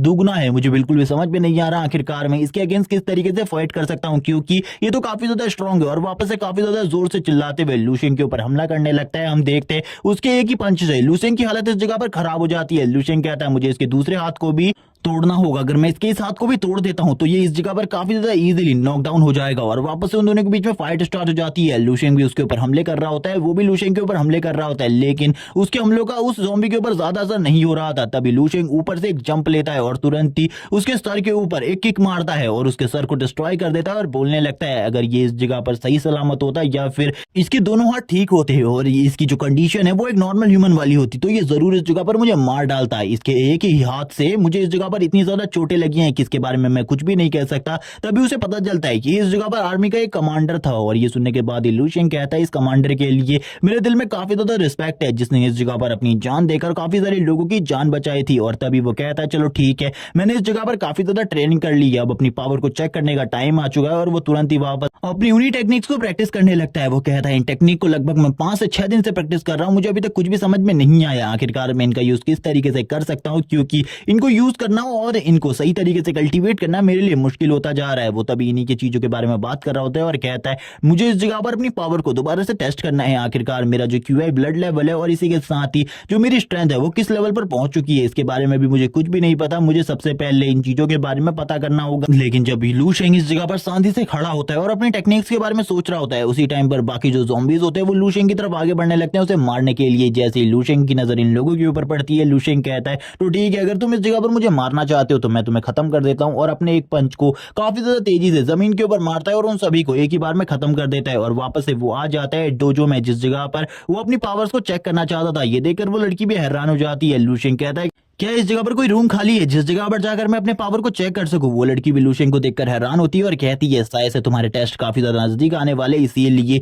तुम इस डोजो में दूसरी बार आए हो एक ही महीने के अंदर। लूशेंग भी ये देखकर हैरान होता है और कहने लगता है, ये काफी ज्यादा शॉकिंग बात है, क्योंकि कोई भी इस तरीके से एक डोजो में अपनी पावर को चेक करने के लिए बार बार नहीं आता, लेकिन मैं इस जगह पर दूसरी बार आया हूँ, इसीलिए ये लड़की इस जगह पर काफी ज्यादा शौक है। इसी के साथ लूशेंग जो होता है वो सबसे पहले अपने क्यूआई ब्लड को चेक करने लगता है। और हम देखते हैं जो उसका क्यूआई ब्लड होता है वो अब 15 पर पहुंच चुका था। था और इसी के साथ ही पहले से ही वो लेवल 2 का मार्शल आर्टिस्ट बन गया था और वो कहने लगता है ये सारी चीजें उन लिक्विड की वजह से हुई है, वरना मैं लेवल 2 का मार्शल आर्टिस्ट इतनी जल्दी बिल्कुल भी नहीं बन पाता। ये तो काफी ज्यादा अमेजिंग है, मैंने अपनी पावर को इतना ज्यादा बढ़ा लिया है। और इसी के साथ ही वो तैयार हो जाता है अपनी कॉम्बैट एबिलिटी को चेक करने के लिए, क्योंकि उसे बिल्कुल भी नहीं पता उसकी कॉम्बैट एबिलिटी कितने आगे तक पहुंच चुकी है। और वो एक जोरदार पंच मारता है सामने वाले पुतले के ऊपर और वो देखने लगता है आखिरकार उसकी कॉम्बैट एबिलिटी कितने तक पहुंच गई है। तभी वो देखता है उसकी कॉम्बैट एबिलिटी 3000 को क्रॉस कर चुकी है और वो ये देखने के बाद काफी ज्यादा खुश हो जाता है और कहने लगता है मुझे एक और बार अपनी कॉम्बैट एबिलिटी को टेस्ट करना चाहिए। और इसी के साथ ही वो कहता है चलो ठीक है, एक और बार अपनी स्ट्रेंथ को यूज करते हैं। और वो वापस से इस जगह पर तैयार हो जाता है अपनी पूरी स्ट्रेंथ के साथ एक पंच मारने के लिए। और वो सोच रहा होता है